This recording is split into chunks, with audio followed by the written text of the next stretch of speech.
ವೀಕ್ಷಕರೇ, ಆ ಕಾಲದಲ್ಲಿ ನಾವು ಪುರಾಣಗಳಲ್ಲಿ ಓದ್ತೀವಿ, ಆಂಜನೇಯ ಒಂದು ಸಣ್ಣ ಗಿಡಮೂಲಿಕೆಗೆ ಔಷಧಿಗೆ ಸಂಜೀವಿನಿ ಪರ್ವತವನ್ನೇ ಎತ್ಕೊಂಡು ಬಂದಂತೆ.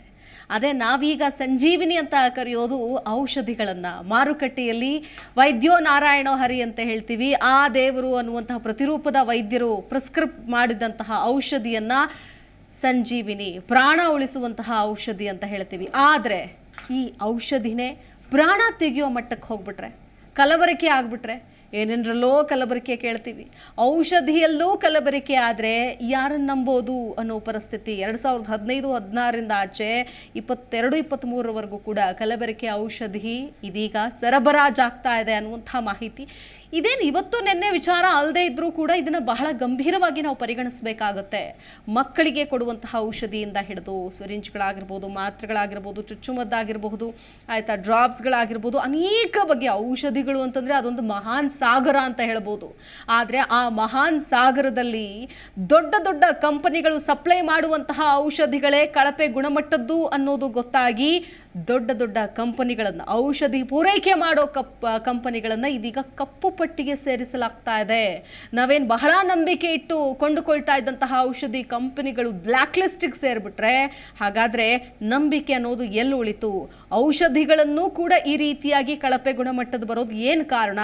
ಯಾವ ಹಂತಕ್ಕೆ ಹೋಗ್ತಾ ಇದ್ದೀವಿ ನಾವು? ಹಾಗಾದರೆ ನಾವು ತಿನ್ನೋ ಆಹಾರ ಕಲಬೆರಕೆ ಆಯಿತು, ಸೇವಿಸೋ ಗಾಳಿ ಕಲಬೆರಕೆ ಆಯಿತು, ಈಗ ನಂಬಿಕೆ ಇಟ್ಟು ತೆಗೆದುಕೊಳ್ಳೋ ಔಷಧಿನೂ ಕಲಬೆರಕೆ ಆದರೆ ಆರೋಗ್ಯದ ಮೇಲೆ ಬೀರುವಂತಹ ಪರಿಣಾಮಗಳು ಏನು? ನಿಜಕ್ಕೂ ಒಂದು ಹೈ ಅಲರ್ಟ್ ಇದು ಅಂತ ಹೇಳಬೇಕು. ನಾವೆಲ್ಲರೂ ಎಚ್ಚರಿಕೆಯಿಂದ ಗಮನಿಸಬೇಕು. ಏನು ಮಾಡಬೇಕು? ಹಾಗಾದರೆ ನಾವಂತೂ ಯಾರು ಈ ಔಷಧಿಗಳಲ್ಲಿ ಕಲಬೆರಕೆ ಇದೆಯಾ ಇಲ್ವಾ ಅಂತ ಟೆಸ್ಟ್ ಮಾಡಿ ಅಂತೂ ತೆಗೆದುಕೊಳ್ಳೋದಕ್ಕಾಗೋದಿಲ್ಲ. ಔಷಧಿ ಸರಿಗಿದೆಯಾ ಇಲ್ವಾ ಅಂತ ತಗೊಂಡ ಮೇಲೇ ಗೊತ್ತಾಗುತ್ತೆ. ಸೊ ಡಾಕ್ಟರ್ ಹೇಳಿರ್ತಾರೆ, ನಾವು ಕಣ್ಮುಚ್ಕೊಂಡು ತಗೊಳ್ತೀವಿ ಔಷಧಿಗಳನ್ನು. ಯಾವ ರೀತಿ ಪರಿಣಾಮ ಬೀರುತ್ತೆ ಆರೋಗ್ಯದ ಮೇಲೆ? ಕಡಿವಾಣ ಹಾಕೋದು ಹೇಗೆ? ಮುಂದಿನ ದಿನಗಳಲ್ಲಿ ಏನೆಲ್ಲ ಎಫೆಕ್ಟ್ ಆಗಬಹುದು? ಅನೇಕ ವಿಚಾರಗಳು, ಆಯಾಮಗಳು ಇಲ್ಲಿ ನಮ್ಮ ಮುಂದೆ ತೆರೆದುಕೊಳ್ತಾ ಹೋಗುತ್ತೆ. ಇದರ ಬಗ್ಗೆ ಒಂದಷ್ಟು ಅಂಶಗಳನ್ನು, ಮಾಹಿತಿಯನ್ನು ನಿಮ್ಮ ಮುಂದೆ ಇಡೋ ಪ್ರಯತ್ನ ಮಾಡ್ತೀವಿ. ಇದೇ ಈ ಹೊತ್ತಿನ ವಿಶೇಷ. ಕಳಪೆ ಔಷಧ ಸೇವಿಸಿದವರ ಪಾಡೇನು?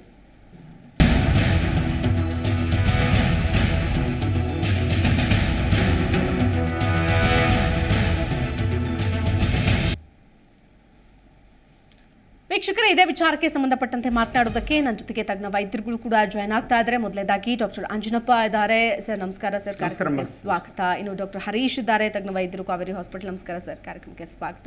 ಡಾಕ್ಟರ್ ಶರತ್ ಕುಲಕರ್ಣಿ ಇದ್ದಾರೆ, ತಜ್ಞ ವೈದ್ಯರು. ನಮಸ್ಕಾರ ಸರ್, ಕಾರ್ಯಕ್ರಮಕ್ಕೆ ಸ್ವಾಗತ. Okay, doctor Anjanappa sir, so ನೀವು ಕೂಡ ಗೊತ್ತಿರೋದಿಲ್ಲ ಇದು ಕಲಬೆರಕೆ ಆಗಿದೆಯಾ ಇಲ್ವಾ ಅಂತ. ಒಂದಷ್ಟು ಆಧಾರದ ಮೇಲೆ ನೀವು ಓದ್ಕೊಂಡು ಬಂದಿರೋ ಪ್ರಕಾರ ಇಂತಹ ಒಂದು ಕಂಪನಿಗಳು ಬದಲಾವಣೆ ಆಗುತ್ತೆ, ಬಟ್ ಔಷಧ ಮಾತ್ರ ಅದೇ ಇರುತ್ತೆ. ಬಟ್ ನೀವು ಕೊಟ್ಟ ಔಷಧಿಯನ್ನು ಜನ ಕಣ್ಮುಚ್ಚಿ ನಂಬಿಕೆ ಇಟ್ಟು ತೆಗೆದುಕೊಳ್ತಾರೆ. ಬಟ್ ಆದರೆ ಔಷಧಿ ಹೆಚ್ಚು ಕಡಿಮೆ ಆದರೆ ದೂರೋದು ಔಷಧಿ ಕಂಪನಿಗಳನ್ನೆಲ್ಲ, ಮತ್ತೆ ದೂರೋದು ವೈದ್ಯರನ್ನೇ, ಮತ್ತೆ ದೂಷಿಸೋದು ಆಸ್ಪತ್ರೆಯನ್ನೇ. ಸೊ ಹೀಗಾಗಿ ಔಷಧಗಳಲ್ಲಿ ಕಲಬೆರಕೆ, KSMSCLಗೆ 11 ಬಗೆಯ ಕಳಪೆ ಗುಣಮಟ್ಟದ ಔಷಧಿ ಸಪ್ಲೈ ಆಗಿದೆಯಂತೆ. ಕಠಿಣ ಕ್ರಮ ಆಗಬೇಕು ಈ ನಿಟ್ಟಿನಲ್ಲಿ. ಒಂದು ಮೇಜರ್ ಎಚ್ಚರಿಕೆ, ಕರಗಂಟೆ ಆಗಬೇಕು ಈ ವಿಚಾರ ನಮ್ಮೆಲ್ಲರಿಗೂ ಕೂಡ. ಮೊದಲೇದಾಗಿ ಏನು ಹೇಳ್ತೀರಿ ಸರ್?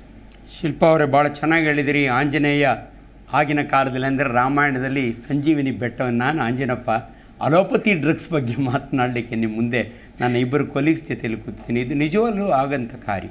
ಇದು ಇವತ್ತಿಂದಲ್ಲಮ್ಮ, ಇವತ್ತು ಮೀಡಿಯಾ ಭಾಳ ಆಕ್ಟಿವ್ ಇರೋದ್ರಿಂದ ಇಂಥವು ಬೆಳಕಿಗೆ ಬರ್ತವೆ. ನಾನು MBBS ಓದಿದ್ದು ಗೌರ್ಮೆಂಟ್ ಮೆಡಿಕಲ್ ಕಾಲೇಜ್ ಬಳ್ಳಾರಿ. ನಮ್ಮ ಕಾಲದಲ್ಲೇ ತಮಾಷೆ ಮಾಡೋರು. ಆ ಪ್ಯಾರಾಸಿಟಮಾಲ್ ನೋಡೋದು ನಿಜವಾಗ್ಲೂ ಪ್ಯಾರಾಸಿಟಮಾಲ್ ಇದೆಯೋ ಸುಣ್ಣ ಇದೆಯೋ ಅನ್ನೋರು. ಅದಕ್ಕಿಂತ ತಮಾಷೆ ಅಂದರೆ ನೋಡಿ, ಮ್ಯಾನುಫ್ಯಾಕ್ಚರಿಂಗ್ ಕಂಪ್ನಿ ಇರ್ತಾವಲ್ಲ, ಅದೇ ಆಲ್ ಅಂಡರ್ ಡ್ರಗ್ ಕಂಟ್ರೋಲ್. ಅನೇಕ ಅನ್ಲೈಸೆನ್ಸ್ಡ್ ಇವು ಮ್ಯಾನುಫ್ಯಾಕ್ಚರ್ ಮಾಡ್ತಾರೆ. ನೀವು ತಮಾಷೆಗಳವ್ರು, ನಾನು ಯಾವುದೋ ಒಂದು ಕಮ್ಯುನಿಟಿ ಮೇಲೆ ಮಾತಾಡ್ತಿರಲ್ಲ, ಆಯಿಂಟ್ಮೆಂಟ್ ಡಬ್ಬಿಯೊಳಗೆ ಬರೋದು. ಭಾಳ ಸಾರಿ ನಾವು ಯಾವ ಬ್ಯಾಕ್ಟೀರಿಯಾ ಇದೆ ಅಂತ ಕಂಡುಹಿಡಲಿಕ್ಕೆ ಪಸ್ ಕಲ್ಚರ್ ಅಂತ ಕಳಿಸಿ ಅನ್ನೋರು. ಕೆಲವರು ಅವ ಮಾತಾಡೋರು, ಈ ಆಯಿಂಟ್ಮೆಂಟ್ನ ಕಲ್ಚರಿಗೆ ಕಳಿಸಿದ್ರೆ ಅದರೊಳಗೆ ಎಷ್ಟು ಬ್ಯಾಕ್ಟೀರಿಯಾ ಇದೆ ಅಂತ. ಆ ರೀತಿ ಮಟ್ಟಕ್ಕೆ 40 ವರ್ಷದಿಂದೇನೆ ಮಾತನಾಡೋರು. ಅನ್ಫಾರ್ಚುನೇಟ್ಲಿ ನೀವು ಹೇಳ್ದಂಗೆ ತಗೊಳ್ಳೋರ್ಗೂ ಗೊತ್ತಾಗಲ್ಲ, ಕೊಡೋರ್ಗೂ ಗೊತ್ತಾಗಲ್ಲ ಇದ್ರ quality, unless it is unfortunate. ನೀವು ಹೇಳ್ದಂಗೆ ನಾವೇನೋ ಒಂದು ನಂಬಿಕೆಯಿಂದ ಕೊಡ್ತೀವಿ, ಅದು ಪಾಪ ತಗೊಳ್ತಾರೆ. ಸೊ ಇದು ಸ್ಪೂರಿಯಸ್ ಡ್ರಗ್ ನೋಡಿ. ಡ್ರಗ್ಸಲ್ಲಿ ರಿಯಲಿ ಕಂಪ್ನಿಗಳು ಬೇರೆ ಬೇರೆ ಇದಾವೆ. ಮಧ್ಯೆ ಡಿಸ್ಕಷನ್ಗೆ ಇವೆಲ್ಲ ಬರ್ತವೆ. ನಮಗೆ ಗಾಬರಿ ಆಗುತ್ತೆ ಒಂದೊಂದು ಸಾರಿ, ಯಾವುದು ಸ್ಪೂರಿಯಸ್ ಡ್ರಗ್ಗು, ಯಾವುದು ಜಿನೈನ್ ಡ್ರಗ್ಗು ಅಂತ. ಈವನ್ ಬ್ರಾಂಡೆಡ್ಡು ಇವತ್ತು ಎಷ್ಟೋ ಸಾರಿ ಬ್ರಾಂಡ್ ಇಲ್ದಿರೋ ಅಂಥವನ್ನ ನಾವೇನು ಇದ್ರ ಡ್ರಗ್ಸ್ ಅಂತೀವಲ್ಲ, ಜೆನೆರಿಕ್ ಡ್ರಗ್ಸ್ ಅಂತೀವಲ್ಲ, ಅದನ್ನು ಯೂಸ್ ಮಾಡ್ತಾ ಇದ್ದೀವಿ. ಬಟ್ ಅಲ್ಟಿಮೇಟ್ಲಿ ಇದಂತೂ ಸತ್ಯ. ಅದರಲ್ಲಿ ಏನು ಇಂಗ್ರೀಡಿಯೆಂಟ್ ಇರಬೇಕು, ಎಷ್ಟು ಇರಬೇಕು, ಅಷ್ಟು ಇಲ್ದಿಲ್ಲ ಅಂದರೆ ಡೆಫಿನೆಟ್ಲಿ ಅದು ವರ್ಕ್ ಆಗಲ್ಲ. ಇವಾಗ ಒಂದು ಪ್ಯಾರಾಸಿಟಮಾಲ್ 500 ಮಿಲಿಗ್ರಾಮ್ ಟ್ಯಾಬ್ಲೆಟ್ ನಾನು ಪ್ರಿಸ್ಕ್ರೈಬ್ ಮಾಡಿದೆ, ಯಾವುದೋ ಒಂದು ಪರ್ಟಿಕ್ಯುಲರ್ ಬ್ರ್ಯಾಂಡು, ಅದ್ರಾಗ 250 ಇದ್ದರೆ ಹೆಂಗೆ ವರ್ಕ್ ಆಗುತ್ತೆ? ಸೊ ಅದು ಅನ್ಫಾರ್ಚುನೇಟ್ಲಿ ಅದನ್ನು ನೋಡಿ, ಕಲಬೆರಕೆ ಅನ್ನೋದು ಇವತ್ತು ಪ್ರಪಂಚದಲ್ಲಿ ಪ್ರತಿಯೊಂದರಲ್ಲೂ ಇದೆ. ನಾವು ತಿನ್ನೋ ಆಹಾರದಲ್ಲಂತೂ ಈಸಿ, ಅನ್ನದಲ್ಲಿ ಅಕ್ಕಿಯಲ್ಲಿ ಕಲ್ಲು ಹಾಕ್ತಾರೆ, ಹಂಗೆ ನಮ್ಮ ಡ್ರಗ್ಸ್ನಲ್ಲೂ ಸುಣ್ಣ ಮಣ್ಣು ಏನು ಬೇಕಾದ್ರೂ ಹಾಕ್ಬೋದು. ಸೊ ಈ ರೀತಿಯ ಆ ಕಂಪ್ನಿಗಳನ್ನ ಚೆಕ್ ಮಾಡಿ ಅದನ್ನು ಬ್ಯಾನ್ ಮಾಡಲಿಲ್ಲ ಅಂದರೆ ನಿಜವಾಗ್ಲೂ it's a bad name for our profession. ನಮ್ಮ ಮೆಡಿಕಲ್ ಪ್ರೊಫೆಷನ್ಗೆ ಎಲ್ಲೋ ಒಂದು ಕಡೆ ಮೆಡಿಕಲ್ ಎಥಿಕ್ಸ್ನ ನಾವು ಫಾಲೋ ಮಾಡ್ತೀವಮ್ಮ, ಎಲ್ಲೋ ಒಂದು ಕಡೆ ನಮ್ಮ IMA ಪ್ರೇಯರ್ನೊಳಗೆ ಯಾರಿಗೂ ಕಾಯಿಲೆ ಬರಬಾರದು ಅಂತ ನಾವು ಪ್ರೇಯರ್ ಶುರು ಮಾಡ್ತೀವಿ. ಅಂತ ನಾನು ಕೊಟ್ಟ ಔಷಧಿನೇ ಪಾಯ್ಸನ್ ಆದರೆ ಅನ್ಫಾರ್ಚುನೇಟ್ಲಿ ನೀವು ಹೇಳಿದ್ರಲ್ಲ, ವೈದ್ಯ ನಾರಾಯಣ ಹರಿ ಅಲ್ಲ, ಭಾಳ ಪ್ರಾಬ್ಲಮ್ ಆಗುತ್ತೆ. ದಯವಿಟ್ಟು it's A very important topic. ನನ್ನ ಇಬ್ಬರು ಪ್ರೊಫೆಷನಲ್ ಕೊಲೀಗ್ಸ್ ಇದ್ದಾರೆ, let us go through this discussion. Okay sir, ನಾನು ಮಾತಾಡ್ತೀನಿ. ಡಾಕ್ಟರ್ ಹರೀಶ್ ಅವರು, ಅಂದರೆ ಒಂದು ಆಧಾರ, ನೀವು ಸರ್ವೇ ಸಾಮಾನ್ಯವಾಗಿ ಪ್ರಿಸ್ಕ್ರಿಪ್ಷನ್ ಬರೀತೀರಿ, ನೀವು ಓದ್ಕೊಂಡು ಬಂದಿರ್ತೀರಿ ಯಾವ ಕಾಯಿಲೆಗೆ ಯಾವ ಮೆಡಿಸಿನ್ ಅಂತ. ಕೆಲವೊಂದು ಸಂದರ್ಭದಲ್ಲಿ ನಾವು ಆ ಪ್ರಿಸ್ಕ್ರಿಪ್ಷನ್ ಇಟ್ಕೊಂಡು ಹೋದಾಗ ಈ ಕಂಪ್ನಿ ಇದೇ ಮೆಡಿಸನ್ನು ಸೇಮ್ ಇದು ಎಲ್ಲ ಕೂಡ ಕಂಟೆಂಟು ಬಟ್ ಬೇರೆ ಕಂಪ್ನಿದಿದೆ ಅಂತ ಸರ್ವೇ ಸಾಮಾನ್ಯವಾಗಿ ಕೊಡೋದನ್ನು ಕೂಡ ನಾವು ಗಮನಿಸ್ತೀವಿ. ಯಾವ ಆಧಾರದ ಮೇಲೆ ನೀವು ಕೂಡ ಪ್ರಿಸ್ಕ್ರೈಬ್ ಮಾಡ್ತೀರಿ? ಮೊದಲನೇದಾಗಿ ಇದು ಎಷ್ಟೋ ಜನಕ್ಕೆ ಗೊತ್ತಿಲ್ಲ, ವೈದ್ಯರು ಹೆಂಗೆ ನಮಗೆ ಔಷಧಿಗಳನ್ನು ಕೊಡ್ತಾರೆ. ಯಾಕಂದ್ರೆ ವೈದ್ಯರಂತೂ ತಯಾರಿಸೋದಿಲ್ಲ ಔಷಧಿಯನ್ನು, ಅದನ್ನ ಫಾರ್ಮಾಸ್ಯೂಟಿಕಲ್ ಕಂಪನಿಗಳೇ ತಯಾರಿಸಬೇಕಾಗತ್ತೆ. ಅದಕ್ಕೆ ಅಂತಲೇ ಒಂದು ಮೆಡಿಕಲ್ ಶಾಪ್ ಇರುತ್ತೆ, ಅದಕ್ಕೆ ಕಂಪ್ಲೀಟಾಗಿ ಬೇರೆ ಕಡೆ ಹೋಗಿನೇ ತೆಗೆದುಕೊಳ್ಬೇಕಾಗತ್ತೆ ಔಷಧಿಯನ್ನು. ಅದ್ರ ಬಗ್ಗೆ ಒಂದು ಏನೇ ಹೇಳ್ತೀರಿ ಮೊದಲನೇದಾಗಿ? ಇಲ್ಲಿ ನಾವು ಔಷಧಿ ಪ್ರಿಸ್ಕ್ರಿಪ್ಷನ್ ಅಂದರೆ 2 ಥರದ್ದು, ಒಂದು ಔಟ್ ಪೇಷಂಟ್ ಡಿಪಾರ್ಟ್ಮೆಂಟ್, ಒಂದು ಇನ್ ಪೇಷಂಟ್. ಈಗ ನಮಗೆ ಇನ್ ಪೇಷಂಟ್ ಏನು ಔಷಧಿ ನಾವು ಕೊಡ್ತೀವಲ್ಲ, ಅದು ಬೀಟ್ ಟು ಬೀಟ್ ಅಂದರೆ ಮಿನಿಟ್ ಟು ಮಿನಿಟ್ ನಾವು ಮಾನಿಟರ್ ಮಾಡಬೇಕಾಗುತ್ತೆ. ಈಗ ನನ್ನ ಪ್ರೊಫೆಷನ್ನು, ನಾನು ಕ್ರಿಟಿಕಲ್ ಕೇರ್ ಮೆಡಿಸಿನ್ ಸ್ಪೆಷಲಿಸ್ಟು. ನಮ್ಮ ಪ್ರೊಫೆಷನ್ ಹೆಂಗಿದೆ ಅಂದರೆ I am working in an intensive care unit.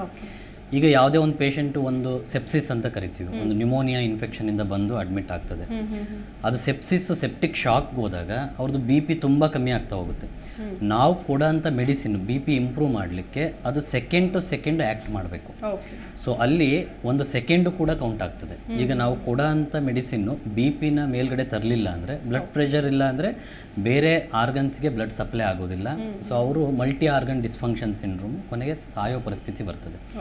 ಇದು ಇನ್ ಪೇಷಂಟ್ ಮೆಡಿಕೇಷನ್. ನಾವು ಯಾವ ಆಧಾರದ ಮೇಲೆ ಓಕೆ XYZ ಕಂಪನಿ ಒಳ್ಳೆಯದು ಅಲ್ಲ ಅಂದರೆ, ನಮ್ಮ ಪ್ರೀವಿಯಸ್ ಎಕ್ಸ್ಪೀರಿಯನ್ಸು, ನಾವು ಆ ಮೆಡಿಸಿನನ್ನು ಆ ಸಂಬಂಧಪಟ್ಟ ಕಂಪ್ನಿದು ಯೂಸ್ ಮಾಡಿದ್ವಿ, ಅದರ ಎಫೆಕ್ಟ್ ಡೈರೆಕ್ಟಾಗಿ ನಾವು ವಿಟ್ನೆಸ್ ಮಾಡಿದ್ವಿ. ಓಕೆ, ನೀವು ಆ ಮೆಡಿಸಿನ್ ಸ್ಟಾರ್ಟ್ ಮಾಡಿದ್ರಿ, ಎಷ್ಟು ಅರ್ಲಿ ನಾವು BP-ನ ಮೇಲೆ ತರಲಿಕ್ಕಾಯಿತು. ಇಲ್ಲ ಪರ್ಸಿಸ್ಟೆಂಟ್ ಫೀವರ್, ನಮ್ಮ ಪೇಷಂಟ್ಸ್ ICUದಲ್ಲಿ ಎಲ್ಲ ಸಿಕ್ ಪೇಷಂಟ್ಸ್ ಇರ್ತವೆ, 101, 102 ಫೀವರ್ ಬರ್ತಾ ಇರ್ತದೆ. Next comes antibiotic. ಈಗ ನಮಗೇನಾಗ್ತದೆ ಅಂದರೆ, ಈಗ ಒಂದು ಪರ್ಟಿಕ್ಯುಲರ್ ಆ್ಯಂಟಿಬಯೋಟಿಕ್ ಪರ್ಟಿಕ್ಯುಲರ್ ಕಂಪನಿದು ನಾವು ಕಂಪೋಸಿಷನ್ ಇರೋದು ಪರ್ಟಿಕ್ಯುಲರ್ ಡೋಸಲ್ಲಿ ನಾವು ಕೊಟ್ಟಾಗ ನಮ್ಮದು ಒಂದು ಎಕ್ಸ್ಪೆಕ್ಟೇಷನ್ ಇರ್ತದೆ, ಒಂದು 48 ಅವರ್ಸಲ್ಲಿ ನೆಕ್ಸ್ಟು ಫೀವರ್ ಬರಬಾರ್ದು. ಅವ್ರಿಗೆ ಏನು ಆಕ್ಸಿಜನ್ ಕೊಡ್ತಾ ಇದೀವಿ ಅದರ ರಿಕ್ವೈರ್ಮೆಂಟ್ ಕಮ್ಮಿ ಆಗಬೇಕು. ಒಂದು ಎಕ್ಸ್ರೇ ಮಾಡ್ತೀವಿ, ಅದರಲ್ಲಿ ಏನು ನ್ಯೂಮೋನಿಯಾ ಅದು ಎಕ್ಸ್ರೇಲಿ ಕಮ್ಮಿ ಆಗ್ತಾ ಹೋಗಬೇಕು. ಅವ್ರದ್ದು WBC ಕೌಂಟು ಅದು ಜಾಸ್ತಿ ಇದ್ದಿದ್ದು ಕಮ್ಮಿ ಆಗ್ತಾ ಹೋಗಬೇಕು. ಇದು ನಾವು ಇನ್ ಪೇಷಂಟಲ್ಲಿ ಅಸೆಸ್ ಮಾಡೋದು. But uncontrolled way is out patient. ಈಗ ನೀವು ಒಂದು ಸರಿ ಪೇಷಂಟ್ ಬಂದು ನೀವು ಮೆಡಿಸಿನ್ನ ಪ್ರಿಸ್ಕ್ರೈಬ್ ಮಾಡಿ ಅವರು XYZ ಮೆಡಿಕಲ್ ಶಾಪಿಗೆ ಹೋಗಿ XYZ ಬ್ರ್ಯಾಂಡ್ ಚೇಂಜ್ ಮಾಡಿ ಕೊಟ್ಟಾಗ ಅಲ್ಲಿ ಮಾನಿಟ್ರಿಂಗ್ ನಮಗೆ ಸಿಗಲ್ಲ, ಡೈರೆಕ್ಟ್ ವಿಟ್ನೆಸ್ಡ್ ಮಾನಿಟ್ರಲ್ಲ. ಅವ್ರು ಯಾವಾಗ ಮತ್ತೆ ಅದೇ ಡಾಕ್ಟರ್ಗೆ ಬಂದು ಡಾಕ್ಟರ್ ನಾವು ಮೆಡಿಸಿನ್ ತಗೊಂಡು ವಾಸಿ ಆಗಲಿಲ್ಲ ಅಂತ ಹೇಳಿದ್ರೆ ನಮಗೆ ಗೊತ್ತಾಗುತ್ತೆ. ಕೇಸಸ್ಗಳು ಕೂಡ ಕಡಿಮೆ, ವಾಸಿ ಆಗಿಲ್ಲ ಅಂದ ತಕ್ಷಣ ಬೇರೆ ನೆಕ್ಸ್ಟ್ ಡಾಕ್ಟರ್ ಹೋಗ್ತಾರೆ, ನೆಕ್ಸ್ಟ್ ಅಲ್ಲಿ ನಾವು ತೋರಿಸ್ಕೊಂಡಿದ್ವಿ ಅನ್ನೋ ಹಿನ್ನೆಲೆನೂ ಹೇಳಲ್ಲ, ಪ್ರಿಸ್ಕ್ರಿಪ್ಷನ್ ತೋರಿಸಲ್ಲ ಎಷ್ಟೋ ಸಂದರ್ಭ. ಹಂಗಾಗಿ ಆ ಔಟ್ ಪೇಷಂಟ್ ಡಿಪಾರ್ಟ್ಮೆಂಟ್ ಇದೆಯಲ್ಲ, ಅದು totally unmonitored to get an idea ಯಾವ ಮೆಡಿಸಿನ್ನು ಯಾವ ಕಂಪೋಸಿಷನ್ ವರ್ಕ್ ಆಗ್ತಾ ಇದೆಯೋ ಇಲ್ಲೋ ಅಂತ. In house we have a control, at least ನಮಗೆ ವಿಟ್ನೆಸ್ ಆಗ್ತದೆ, ಗೊತ್ತಾಗ್ತದೆ ಏನು ಮಾಡ್ತಾ ಇದೀವಿ ಅಂತ. ಅದು ಒಂದು ಪ್ರಾಬ್ಲಮ್.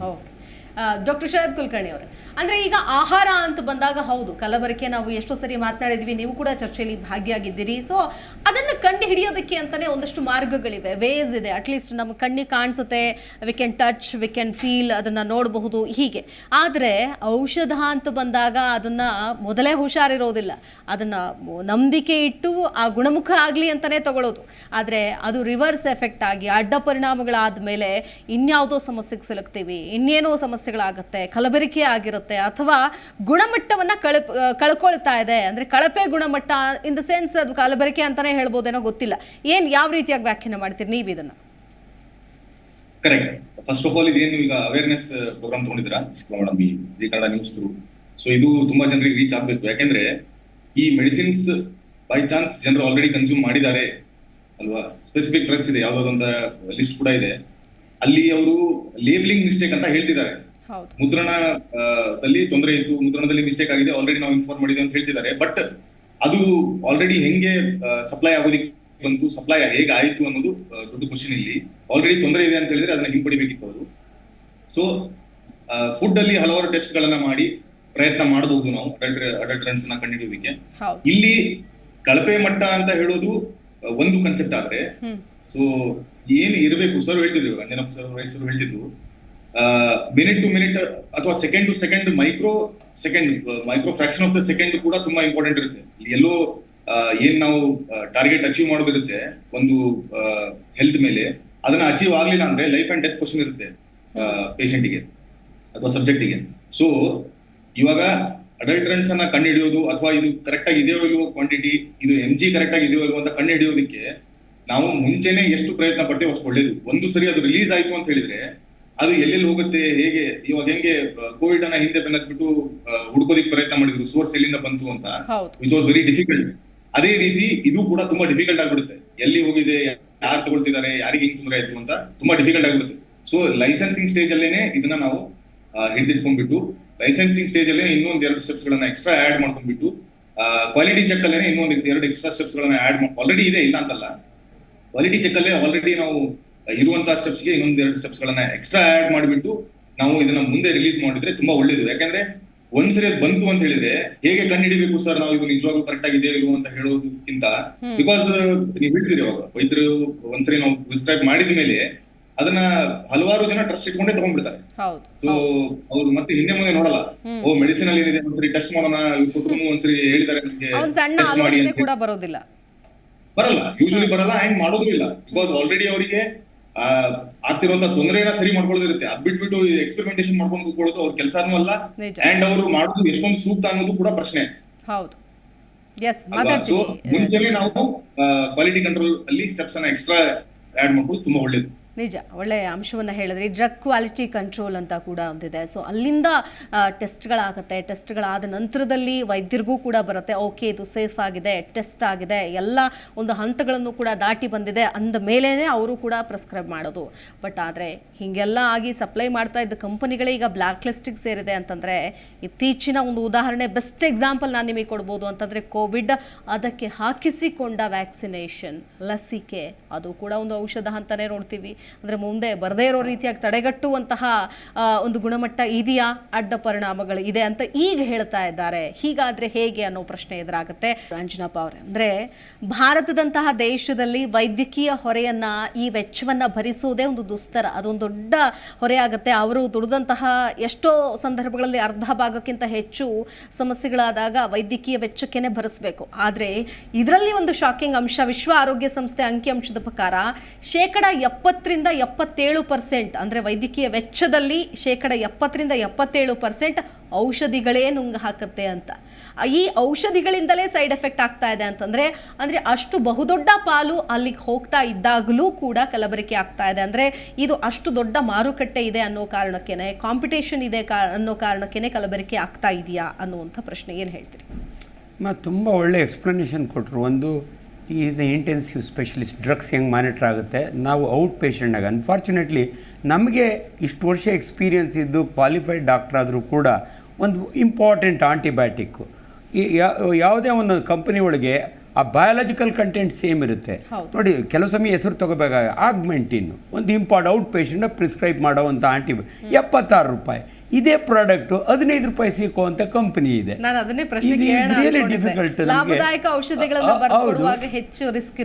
ಆ್ಯಂಡ್ ಅನ್ಫಾರ್ಚುನೇಟ್ಲಿ ನೋಡಿ, ಇದು ಯಾವುದೋ ಒಂದು ಬ್ಲಾಕ್ ಲಿಸ್ಟೆಡ್ ಪುಷ್ಕಾರ್ ಫಾರ್ಮಾ ಅಂತ, ಇಂಥದ್ದು ಎಷ್ಟು ಫಾರ್ಮಾಗಳು ಇದಾವೋ ನಮಗೆ ಆ್ಯಕ್ಚುಲಿ ಯಾವ branded company which is the good company, at least in ಪೇಷಂಟ್ನ ಮಾನಿಟರ್ ಮಾಡೋವಾಗೆ ಅವ್ರಿಗೆ ಅನುಭವ ಬರುತ್ತೆ. ಬಟ್ ಔಟ್ ಪೇಷಂಟ್ನ ವೆರಿ ಡಿಫಿಕಲ್ಟ್. ಹಂಗಾಗಿ ಸೊ ಈ ವಿಚಾರದಲ್ಲಿ ಡ್ರಗ್ಸ್ ಡೆಫಿನೆಟ್ಲಿ ವೆರಿ ಇಂಪಾರ್ಟೆಂಟು. ಯಾವುದೇ ಸಿಸ್ಟಮ್ ಆಗಲಿ, ಅದರೊಳಗೆ ನಮ್ಮ ಅಲೋಪತಿ ಸಿಸ್ಟಮ್ನೊಳಗೆ varieties of drugs, injections use ಮಾಡ್ತೀವಿ, ಟ್ಯಾಬ್ಲೆಟ್ಸ್ ಯೂಸ್ ಮಾಡ್ತೀವಿ, ವ್ಯಾಕ್ಸಿನ್ಸ್ ಯೂಸ್ ಮಾಡ್ತೀವಿ. ನಾವು ಇವ್ರದ್ದೊಂದು ಪರ್ಟಿಕ್ಯುಲರ್ ಡ್ರಗ್ಗು ಆಫ್ರಿನ್ ಅಂತ, ಅದು ಬ್ಯಾನರ್ ಡ್ರಗ್ಗು, ನೇಸಲ್ ಸ್ಪ್ರೇಗೆ ಯೂಸ್ ಮಾಡೋವಂಥದ್ದು. ಇಂಥವು ನಾವು ವಿತ್ ಲಾಟ್ ಆಫ್, ಬಟ್ ನಮ್ಮಲ್ಲಿ ನಾನು ಸ್ವಲ್ಪ old generation compare to these two young boys, ನಮ್ಮ ಕಾಲದಲ್ಲಿ ಹೇಳೋರು which is the most powerful medicine ever discovered on earth ಅಂತ ನಮ್ಮ ಟೀಚರ್ ಕೇಳಿದಾಗೆ ನಾವೇನೇನೋ ಹೇಳೇವಿ. ಅವಾಗ ಒಂದು ಮಾತು ಹೇಳಿದರು, words are the most powerful medicine ever discovered on earth ಅಂತ. ನಾನು ಬರೆದು ಕೊಡ್ತೀನಲ್ಲ ನಂಬಿಕೆಯಿಂದ, ತಗೊಳಪ್ಪ ಇದು ಕಾಯಿಲೆ ವಾಸಿ ಆಗುತ್ತೆ ಅಂದರೆ ಪೇಪರ್ 3 ಚೂರು ಮಾಡಿ ತಿಂದರೂ ವಾಸಿ ಆಗುತ್ತೆ ಆ ಕಾಲದವ್ರು ನಾವು. ಬಟ್ ಡೆಫಿನೆಟ್ಲಿ ಇವತ್ತು you must keep in mind the side effect of the drug. ನೀವು ಹೇಳ್ದಂಗೆ ಈಗ ವ್ಯಾಕ್ಸಿನು ಎಲ್ಲ ತೊಗೊಂಡು ನಾನು 3 ಡೋಸ್ ತೊಗೊಂಡು ಕೂತಿದ್ದೀನಿ. ಅವಾಗ ಯಾರು ಹೇಳಿ ಇತ್ತು, ಅಫ್ಕೋರ್ಸ್ ನಾನು ಡಿಸ್ಕಷನಲ್ಲಿ ಇದ್ದೆ, there was a mention.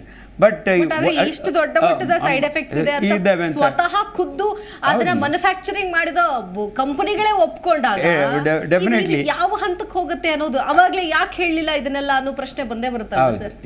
Effect ಇಲ್ದಿರೋದು ಒಂದು, ಸೈಡ್ ಎಫೆಕ್ಟ್ ಒಂದು, ಎರಡೂ ಕೂಡ. There is a drug that doesn't act ಅಂದರೆ ನಾನು ಕೊಟ್ಟು ಅದು ಪ್ರಯೋಜನ ಆಗೋದಿಲ್ಲ, ಜ್ವರ ಕಡಿಮೆ ಆಗೋದಿಲ್ಲ, ನ್ಯೂಮೋನಿಯಾ ವಾಸಿ ಆಗೋದಿಲ್ಲ. ನಮ್ಮ ಪಾಡಿ ನಾವು ಡ್ರಗ್ಸ್ ಈ ರೀತಿ ಆದಾಗ ಡೆಫಿನೆಟ್ಲಿ ಈ ಡ್ರಗ್ ಮ್ಯಾನುಫ್ಯಾಕ್ಚರಿಂಗ್ ಕಂಪನಿ ನಿಜವಾಗ್ಲೂ ಲೈಸೆನ್ಸ್ಡಾ, ಅದು ಅಂಡರ್ ಡ್ರಗ್ ಕಂಟ್ರೋಲ್ ಇದೆ. ನೀವೆಲ್ಲಾದರೂ ಹೋಗಿ IV ಫ್ಲೂಯಿಡ್ಸ್, ಗ್ಲೂಕೋಸ್ ಬಾಟಲ್ ತಯಾರು ಮಾಡ್ತಾರಲ್ಲ, ನೀವು ಒಂದು ಸಾರಿ ವಿಸಿಟ್ ಮಾಡಿಬಿಡ್ಬೇಕು. ಮಿನರಲ್ ವಾಟರ್ ತಯಾರು ಮಾಡ್ತಾರಲ್ಲ, ಅದಕ್ಕೇನು ವರ್ಸ್ಟ್ ಜಾಗದಲ್ಲಿ ಮಾಡ್ತಾರೆ. ಇವೆಲ್ಲ ಅನ್ಫಾರ್ಚುನೇಟ್ಲಿ ಹಿಂಗೆ ಕ್ವಾಲಿಫೈಡ್ ಡಾಕ್ಟ್ರು ಪೇಷಂಟ್ಗಳು ನೋಡ್ತಾ ಇರ್ತಾರೆ, ಅವ್ರ ಮುಂದೆ ಎಲ್ಲ ಎಕ್ಸ್ಪ್ರೆಸ್ ಮಾಡೋದು ಕಷ್ಟ ಅನಿಸುತ್ತೆ. But how we are also concerned ಅಂತ. ಸೊ ಜನಗಳು ದಯವಿಟ್ಟು ತಿಳ್ಕೊಬೇಕು, ನಮ್ಮ ವಿದ್ಯೆ ಎಲ್ಲೋ ಅನ್ಫಾರ್ಚುನೇಟ್ಲಿ ವಿದ್ಯೆಗೆ ಅಗೌರವ ಬರುತ್ತೆ. ಎಷ್ಟು ನಂಬಿಕೆಯಿಂದ ಓದೋ ಡಾಕ್ಟ್ರು ಬರೆದು ಕೊಟ್ಟರು, ನಮ್ಮ ಮಾಮ ಚತ್ತೋದ ಅಂದಾಗೆ ರಿಯಲಿ. ಅದಕ್ಕೋಸ್ಕರ ಈ ಡಿಸ್ಕಷನಲ್ಲಿ ultimately we have to accept the truth, there are lot of spurious drugs. So ಅದರಿಂದ ನಾವು ಡಾಕ್ಟ್ರುಗಳು ಕೂಡ ಎಚ್ಚರ ಎತ್ಕೊಂಡು ನೋಡಿಕೊಂಡು ಪ್ರಿಸ್ಕ್ರೈಬ್ ಮಾಡಬೇಕು ಅನ್ನೋದು ನನಗೆ ಅನಿಸುತ್ತೆ. ಡಾಕ್ಟರ್, ಈಗ ಸರ್ವೇಸಾಮಾನ್ಯವಾಗಿ ಒಂದು ಮೆಡಿಸಿನ್ ಬರೆದುಕೊಟ್ಟಿರ್ತಾರೆ, ಆ ಮೆಡಿಸನ್ಗೆ ವಾಸಿ ಆಗೋದಿಲ್ಲ. ನೀವು ಹೇಳ್ತೀರಿ, ಎಲ್ಲ ವೈದ್ಯರು ಹೇಳ್ತಾರೆ 5 ದಿನ ಬಿಟ್ಟು ಬಂದು ಕಾಣಿ, 1 ವಾರ ಆದಮೇಲೆ ವಾಸಿ ಆಗಲಿಲ್ಲ ಅಂದರೆ ಮತ್ತೆ ಬನ್ನಿ ಅಂತ. ಆ ವಾಸಿ ಆಗಲಿಲ್ಲ ಅಂತ ಬಂದಾಗ ಮೆಡಿಸನ್ ಚೇಂಜ್ ಮಾಡೋದು ಅದು ಇಟ್ಸ್ ಕಾಮನ್, ಎಲ್ಲ ಕಡೆಯಲ್ಲೂ ಕೂಡ ಇದ್ದಿದ್ದೆ. ಈ ಮೆಡಿಸನ್ ಚೇಂಜ್ ಮಾಡಿದಾಗ ಆ ವ್ಯಕ್ತಿಗೆ ಪರಿಣಾಮ ಬೀರಿಲ್ಲ ಅಂತನಾ, ಅಥವಾ ಕಂಪನಿ ಡ್ರಗ್ಗಲ್ಲೇ ಸಮಸ್ಯೆ ಇದೆ ಅಂತನಾ, ಯಾವ ರೀತಿ ನೀವು ಪರಿಗಣಿಸ್ತೀರಿ ಅಂತ? ಈಗ ನಾನು ಆಗಲೇ ಹೇಳ್ದಂಗೆ, ಒಂದು ಔಷಧಿ ಒಂದು ಪೇಷಂಟ್ ಮೇಲೆ ಎಫೆಕ್ಟ್ ಆಗ್ತಾ ಇಲ್ಲ ಅನ್ನೋದಕ್ಕೆ ದೇರ್ ಆರ್ ಮಲ್ಟಿ ಫ್ಯಾಕ್ಟರ್. ಒಂದು, ಆ ವ್ಯಕ್ತಿ ನಮ್ಮ ಹತ್ರ ಬರುವಾಗ ಎಷ್ಟು ಆಲ್ರೆಡಿ ಹೊರಗಡೆ ಆ್ಯಂಟಿಬಯೋಟಿಕ್ಸು ಆಗಲಿ ಬೇರೆ ಔಷಧಿ ತೊಗೊಂಡಿದ್ದಾನೆ ಅಂತ, ಆ ವ್ಯಕ್ತಿದು ಇಮ್ಯೂನ್ ಸ್ಟೇಟಸ್ ಅಂದರೆ ಅವನಲ್ಲಿ ರೋಗ ನಿರೋಧಕ ಶಕ್ತಿ ಎಷ್ಟಿದೆ, ಆ ವ್ಯಕ್ತಿ ಬೇರೆ ಕೋಮಾರ್ಬಿಡಿಟೀಸ್ ಇದೆಯಾ, ಅನ್ಕಂಟ್ರೋಲ್ ಡಯಾಬಿಟಿಸ್ ಇದೆಯಾ, ಅಥವಾ ಒಂದು ಲಂಗ್ಸ್ COPD ಅಂತ ಕರಿತೀವಿ, ಆ ಪೇಷಂಟು ಸ್ಮೋಕರ್ರ, ಆಲ್ಕೋಹಾಲಿಕ್ಕ. ಸೊ ಈ ಥರ ನಾವು ಒಂದು ಫ್ಯಾಕ್ಟರ್ಸನ್ನು ಕನ್ಸಿಡರ್ ಮಾಡಬೇಕಾಗುತ್ತೆ.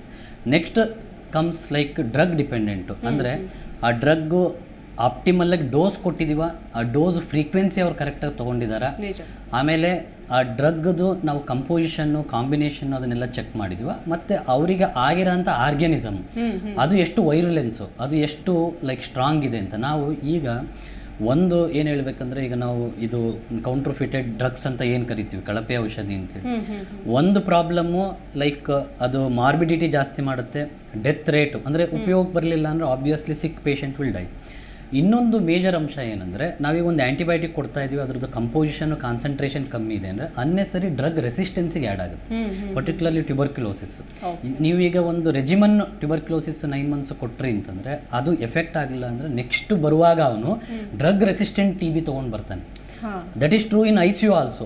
ಈಗ ನಮ್ಮಲ್ಲಿ gram negative, gram positive organisms ಅಂತ ಇದ್ದಾವೆ.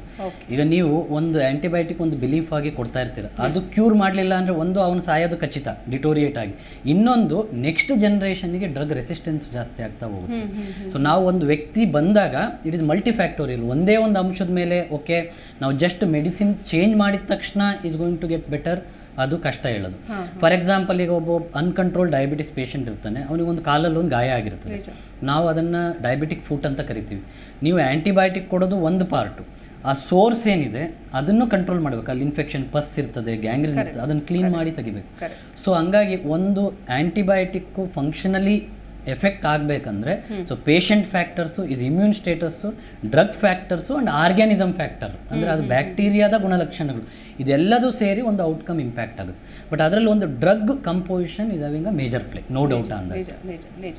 ಓಕೆ, ಡಾಕ್ಟರ್ ಶರದ್ ಕುಲಕರ್ಣಿ ಅವರೇ, ಅಂದರೆ ಎರಡು ಒಂದು ಮಾತಿದೆ, ಅಂದರೆ ಕಡಿಮೆ ಗುಣಮಟ್ಟದ ಅನ್ನೋದಕ್ಕಿಂತಲೂ ಕೂಡ ಕಡಿಮೆ ಬೆಲೆಯ ಡ್ರಗ್ಸು. ಅದೇ ಈಗ ಸರ್ ಹೇಳಿದ್ರು, ಈಗ ಒಂದೇ ಆ್ಯಂಟಿಬಯೋಟಿಕ್ಕು 65 ರೂಪಾಯಿಗೂ ಸಿಗುತ್ತೆ, 15 ರೂಪಾಯಿಗೂ ಸಿಗುತ್ತೆ ಅಂತ. 15 ರೂಪಾಯಿಗೆ ಸಿಗೋದು ಗುಣಮಟ್ಟ ಕಡಿಮೆನಾ ಅನ್ನೋ ಪ್ರಶ್ನೆ ಎದುರಾಗತ್ತೆ. ಕೆಲವು ಬಹುತೇಕ ಸಂದರ್ಭಗಳಲ್ಲಿ ಹೌದು ಅಂತಾರೆ, ಕೆಲವರು ಇಲ್ಲ, ಅದರಲ್ಲೂ ಕೂಡ ಒಳ್ಳೆ ಗುಣಮಟ್ಟದ ಔಷಧಿ ಇರುತ್ತೆ ಅಂತ. ಬಟ್ ಆದರೆ ಇನ್ನೊಂದು ಆಯಾಮ ಏನಪ್ಪ ಅಂತ ಅಂದರೆ, ಉತ್ತಮ ಬೆಲೆ ಕೊಟ್ಟು ದೊಡ್ಡ ಕಂಪನಿಯ ಔಷಧಿ ಕೂಡ ಇದಕ್ಕೆ ಹೊರತಾಗಿಲ್ಲ ಅನ್ನೋದು ಒಂದು ಖೇದಕರ ಸಂಗತಿ ಅಂತ ಹೇಳ್ಬೋದು. ಯಾಕಂದ್ರೆ ಅರಗಿಸಿಕೊಳ್ಳಲಾಗದ ಒಂದು ಸತ್ಯ, ಇದನ್ನ ನಾವು ಒಪ್ಕೊಳ್ಳೇಬೇಕು, ಅಲ್ಲೂ ಕೂಡ ಕಲಬೆರಕೆ ಆಗ್ತಾ ಇದೆ ಅಂತ. ಸೊ ಇದಕ್ಕೆ ಈ ತಾರತಮ್ಯಕ್ಕೆ ಏನು ಹೇಳ್ತೀರಿ? ಹೌದು, ಒಂದು ಅದೇ ಎರಡು ಥಿಂಗ್ಸ್ ಇರುತ್ತೆ, ಎಕ್ಸೆಪ್ಷನ್ಸ್ ಎರಡು ಕಡೆ ಇರುತ್ತೆ. ನೀವು ಹೇಳ್ದಂಗೆ ತುಂಬಾ ಕಾಸ್ಟ್ಲಿ ಮೆಡಿಸಿನ್ ಇದೆ, ಚೆನ್ನಾಗೇ ಇರುತ್ತೆ ಅನ್ಕೊಂಡ್ಬಿಟ್ಟು, ಇವಾಗ ಎಕ್ಸಾಂಪಲ್ ಹೇಳ್ಬೇಕು ಅಂದ್ರೆ ಹೋಟೆಲ್ ಇದ್ದಂಗೆ, ಯಾವ್ದೋ ಕಾಸ್ಟ್ಲಿ ಹೋಟೆಲ್ ಇದೆ, ತುಂಬಾ ವಾಶ್ ಆಗಿದೆ ಅಂತ ಹೇಳ್ಬಿಟ್ಟು ಅಲ್ಲಿ ಹೋಗ್ಬಿಟ್ಟು ಊಟ ಒಂದೊಂದ್ಸರಿ ಚೆನ್ನಾಗೂ ಇರಲ್ಲ, ಅಲ್ಲಿ ಆ ರೀತಿನೂ ಆಗಿರುತ್ತೆ. ಹಂಗಂತೇಳಿ ಎವ್ರಿ ಟೈಮ್ ಹಂಗಾಗಿರಲ್ಲ. ಸೊ ಈ ತುಂಬಾ ಕಾಸ್ಟ್ಲಿ ಆಗಿದೆ ಅಂತ ಹೇಳಿ ಸರ್ ಹೇಳ್ತಿದ್ರು, ಆಗ್ಮೆಂಟಿನ್ 76 ರುಪೀಸು ಇನ್ನೊಂದು 15 ರೂಪಾಯಿಗೆ ಸಿಗುತ್ತೆ ಅಂತ ಹೇಳ್ತಿದ್ರು. ಸೊ ಇದು ಏನು ಆಕ್ಚುಯಲ್ ಇದ್ರ ಹಿಂದೆ ಇರುವಂತದ್ದು ಇದು ಅಂತ ಏನು ಮರ್ಮ, ಯಾಕೆ ಇಲ್ಲಿ 15 ಸಿಗ್ತಾ ಇದೆ, ಯಾಕೆ 76 ಸಿಗ್ತಾ ಇದೆ ಅಂತ ಒಂದು ಡೆಫಿನೆಟ್ಲಿ ಎಫೆಕ್ಟ್ ಇದ್ದೇ ಇರುತ್ತೆ. ಎಫೆಕ್ಟ್ ಒಂದು ಕ್ರೈಟೀರಿಯಾ ಇದ್ದೇ ಇರುತ್ತೆ, ಅದರಲ್ಲಿ ಎಫೆಕ್ಟ್ ಎಲ್ಲೋ ಒಂದ್ ಕಡೆ ಚೆನ್ನಾಗಿದ್ದೇ ಇರುತ್ತೆ. ಹಂಗಂತ ಹೇಳ್ಬಿಟ್ಟು ಅದೇ ಮೆಡಿಸಿನ್ 700 ರೂಪಾಯಿ 800 ರೂಪಾಯಿಗೂ ಸಿಗ್ತಾ ಇತ್ತು ಅಂತ ಹೇಳಿದ್ರೆ ಅವಾಗ ನಾವು ಯೋಚನೆ ಮಾಡ್ಬೇಕು, ಓ ಏನಿದೆ ಇದ್ರಲ್ಲಿ ಏನಿದೆ ಅಂತ ನಾವು ಯೋಚನೆ ಮಾಡ್ಲೇಬೇಕು. ಐ ಥಿಂಕ್ ಇಂತಹ ಸಂದರ್ಭದಲ್ಲಿ ನಮ್ಮ ಏನು ವೈದ್ಯರಾಗಿರ್ತೇವೆ ನಮ್ಮ ಕರ್ತವ್ಯ ಇರುತ್ತೆ. ಯಾಕೆಂದ್ರೆ ಅಲ್ಲಿ ಪೇಷಂಟಿಗೆ ಬರ್ಡನ್ ಆಗ್ಬಾರ್ದು, ಪ್ಲಸ್ ಸಬ್ಜೆಕ್ಟ್ಸ್ ಯಾರು ಬರ್ತಿರ್ತಾರೆ ಅವ್ರಿಗೆ ಬರ್ಡನ್ ಕೂಡ ಆಗಿರ್ಬಾರ್ದು, ಪ್ಲಸ್ ವಾಸಿ ಕೂಡ ಆಗಿರ್ಬೇಕು. ಅದೇ ರೀತಿ ಇದರಲ್ಲಿ ಯಾವ್ದು ಗುಣಮಟ್ಟ ಕಾಂಪ್ರಮೈಸ್ ಆಗಿರ್ಬಾರ್ದು. ಇವಾಗ 15 ರೂಪಾಯಿ ಇದೆ 10 ರೂಪಾಯಿ ಇದೆ ಅಂತ ಹೇಳ್ಬಿಟ್ಟು ತುಂಬಾ ಇದೆ, ಎಲ್ಲ ಏನು ನಾವು ಜನರಿಕ್ ಅಂತ ಯೂಸ್ ಮಾಡ್ತೇವೆ, ತುಂಬಾ ಎಲ್ಲ ಕಂಪೋಸಿಷನ್ ಇರುವಂತದ್ದು ಕಡಿಮೆ ಬೆಲೆಗೆ ಸಿಗುತ್ತೆ. ಬಟ್ ಅದರ ಕ್ವಾಲಿಟೀಸ್ ಹೆಂಗಿದೆ, ಅದು ಎಫೆಕ್ಟ್ ಆಗ್ತಾ ಇದೆಯಾ ಅನ್ನೋದು ಒಂದು ಪ್ರಶ್ನೆ. ಹೇಳ್ತಿದ್ರು ಅವಾಗ, ಎಫೆಕ್ಟ್ ಆಗ್ಲಿಲ್ಲ ಅಂದ್ರೆ ಒಂದು ದೋಷ, ಸೈಡ್ ಎಫೆಕ್ಟ್ ಆದ್ರೆ ಇನ್ನೊಂದು ದೋಷ, ಎರಡೂ ಆಯ್ತು ಅಂದ್ರೆ ದೊಡ್ಡ ದೋಷ. ಅದು ಎರಡೂ ಆಗ್ಬಾರ್ದು, ಎಫೆಕ್ಟ್ ಆಗಿಲ್ಲ, ಅವ್ರ ರೋಗ ತೊಂದರೆ ಕಡಿಮೆ ಆಗಿಲ್ಲ, ಅದ್ ಬಿಟ್ಬಿಟ್ಟು ಬೇರೆ ಏನೋ ಆಯ್ತು ಅಂತ ಹೇಳಿದ್ರೆ ಅದು ತುಂಬಾ ದೊಡ್ಡ ದೋಷ ಆದಂಗೆ ಅದು. ಸೊ ಔಷಧ ಅಥವಾ ಮೆಡಿಸಿನ್ ಕನ್ಸಿಡರ್ ಮಾಡಿದಾಗ, ಸೊ ಇದಕ್ಕೆ ನಾವೇ ಒಂದ್ ಸ್ವಲ್ಪ ಹೆಂಗೆ ನೋಡ್ತಿರ್ತೇವೆ. ಅಫ್ಕೋರ್ಸ್ ನಾವು ಅದನ್ನ ಎಲ್ಲ ಪ್ರಿಸ್ಕ್ರೈಬ್ ಮಾಡಿ ನೋಡುವಂತದ್ದಲ್ಲ ಇದು, ಬಿಕಾಸ್ ಆಲ್ರೆಡಿ ಅದೆಲ್ಲ ಟೆಸ್ಟ್ ಆಗ್ಬಿಟ್ಟು ಆಚೆ ಬಂದಿರುತ್ತೆ. ತಿರ್ಗಾ ನಾವು ಅದನ್ನ ಟೆಸ್ಟ್ ಮಾಡೋಂಗಿಲ್ಲ, ನಾವು ಅದನ್ನ ಟೆಸ್ಟ್ ಮಾಡಿ ಇದಾದ್ಮೇಲೆ ನೋಡೋಣ. ಕೆಲವೊಂದು ಪೇಷಂಟ್ಸಿಗೆ ಅದು ಆಕ್ಟ್ ಆಗಿಲ್ಲ ಅಂತ ಹೇಳಿದ್ರೆ ಚೇಂಜ್ ಮಾಡಬಹುದು ಅವಾಗ. ಆದ್ರೆ ಎಲ್ರಿಗೂ ನಾವು ಇದೇ ಪ್ರೋಟೋಕಾಲ್ ಮಾಡ್ಲಿಕ್ಕೆ ಆಗಲ್ಲ, ಬಿಕಾಸ್ ಪ್ರಾಕ್ಟೀಸ್ ಬೇರೆ, ಆಮೇಲೆ ಕ್ಲಿನಿಕಲ್ ಟ್ರಯಲ್ ಬೇರೆ. ಕ್ಲಿನಿಕಲ್ ಟ್ರಯಲ್ ಅನ್ನೋದು ಕಂಟ್ರೋಲ್ಡ್ ಇರುತ್ತೆ, ಪ್ರಾಕ್ಟೀಸ್ ಅಲ್ಲಿ ಹಂಗೆ ಮಾಡ್ಲಿಕ್ಕೆ ಆಗಲ್ಲ. ತುಂಬಾ ಎಷ್ಟೊಂದು ಕೋಮಾರ್ಬಿಡಿಟೀಸ್ ಇರುತ್ತೆ ಅವರಿಗೆ. ಸೊ ನಾವು ಅವಾಗ 15 ರೂಪಾಯಿ ಒಂದ್ಸರಿ ಕೊಟ್ಟು ನೋಡೋಣ, ಆಮೇಲೆ 26 ರೂಪಾಯಿ ಕೊಟ್ಟು ನೋಡೋಣ ಅಂತ ಹಂಗೆ ಹೋದ್ವಿ ಅಂತ ಹೇಳಿದ್ರೆ, ಅವಾಗ 15 ರೂಪಾಯಿದಲ್ಲಿ ಏನಾದ್ರು ತೊಂದರೆ ಇತ್ತು ಅಂತ ಹೇಳಿದ್ರೆ, ಸೈಡ್ ಎಫೆಕ್ಟ್ ಬೈ ಚಾನ್ಸ್ ಇತ್ತು ಅಂತ ಹೇಳಿದ್ರೆ, ಅದು ಅವ್ರಿಗೆ ಆಗೋಯ್ತು ಅಂತ ಹೇಳಿದ್ರೆ, ನಾಳೆ 76 ರೂಪಾಯಿ ಮೆಡಿಸಿನ್ ಕೊಡ್ಲಿಕ್ಕೆ ಅವರು ಯೋಗ್ಯರು ಇರ್ತಾರೋ ಇಲ್ವೋ ಅಂತಾನು ಹೇಳಿಕ್ಕಾಗಲ್ಲ ಪೇಷಂಟ್. ಸೊ ಈ ರೀತಿ ಇರುವಾಗ ನಾನು ಅವ್ರಿಗೆ ತಿರ್ಗಾ ಅದನ್ನೇ ಹೇಳ್ತೀನಿ, ಏನು ಕ್ವಾಲಿಟಿ ಕಂಟ್ರೋಲ್ ಇರುತ್ತೆ ಅಲ್ಲಿಂದಾನೇ ಬರುವಾಗ್ಲೇನೆ ತುಂಬಾ ಜಾಸ್ತಿ ಫಿಲ್ಟರ್ ಆಯ್ತು ಅಂತ ಹೇಳಿದ್ರೆ, ಅವಾಗ ಮಾರ್ಕೆಟಿಗೆ ಬರುವಂತಹ ಏನು ಬ್ರ್ಯಾಂಡ್ಸ್ ಗಳಿರುತ್ತೆ ಅಥವಾ ಬ್ರ್ಯಾಂಡ್ ನೇಮ್ಸ್ ಗಳಿರುತ್ತೆ, ಕಂಪೋಸಿಷನ್ ಒಂದೇ ಇದ್ರು ಕೂಡ ಬ್ರ್ಯಾಂಡ್ ನೇಮ್ಸ್ 100 ಇರೋಕ್ಕಿಂತ ಸ್ಪೆಸಿಫಿಕ್ ಆಗಿ ಒಂದ್ 4-5 ಅಷ್ಟೇ ಚೆನ್ನಾಗಿರುವಂತ ಅಥವಾ ಚೆನ್ನಾಗಿ ಆಕ್ಟ್ ಆಗುವಂತದ್ದು ಬಂತು ಅಂತ ಹೇಳಿದ್ರೆ, ಅವಾಗ ಪೇಷಂಟ್ಸ್ ತಗೊಳ್ಳೋರಿಗೂ ಕೂಡ ಕನ್ಫ್ಯೂಷನ್ ಇರಲ್ಲ, ಆಮೇಲೆ ಡಾಕ್ಟರ್ಸ್ಗೆ ಪ್ರಿಸ್ಕ್ರೈಬ್ ಮಾಡೋರಿಗೂ ಕೂಡ ಕನ್ಫ್ಯೂಷನ್ ಇರಲ್ಲ, ಫಾರ್ಮಸಿಸ್ಟಿಗೂ ಕೂಡ ಕನ್ಫ್ಯೂಷನ್ ಇರಲ್ಲ. ಓವರ್ ಆಲ್ ಕೂಡ ಮಾನಿಟರ್ ಚೆನ್ನಾಗಿ ಮಾಡ್ಬೋದು. ಎಸ್ ಸರ್ ಮಾತಾಡ್ತೀನಿ ನಾನು ನಿಮ್ಮ ಜೊತೆಗೆ. ವೀಕ್ಷಕರೇ, ನಿಮ್ಮೆಲ್ರಿಗೂ ಕೂಡ ಗೊತ್ತಿರಬೇಕು ಈ ವಿಚಾರ ಏನು ಅಂತಂದರೆ, ಭಾರತದ ಔಷಧ ಮಾರುಕಟ್ಟೆ ವರ್ಲ್ಡ್ ವೈಡ್ ಇದೆ. ಯಾಕಂತಂದರೆ ಈ ಮೆಡಿಸನ್ಗಳಲ್ಲಿ ಉತ್ಪಾದನೆ ಮಾಡೋದ್ರಲ್ಲಿ ಭಾರತ ಮುಂಚೂಣಿಯಲ್ಲಿದೆ.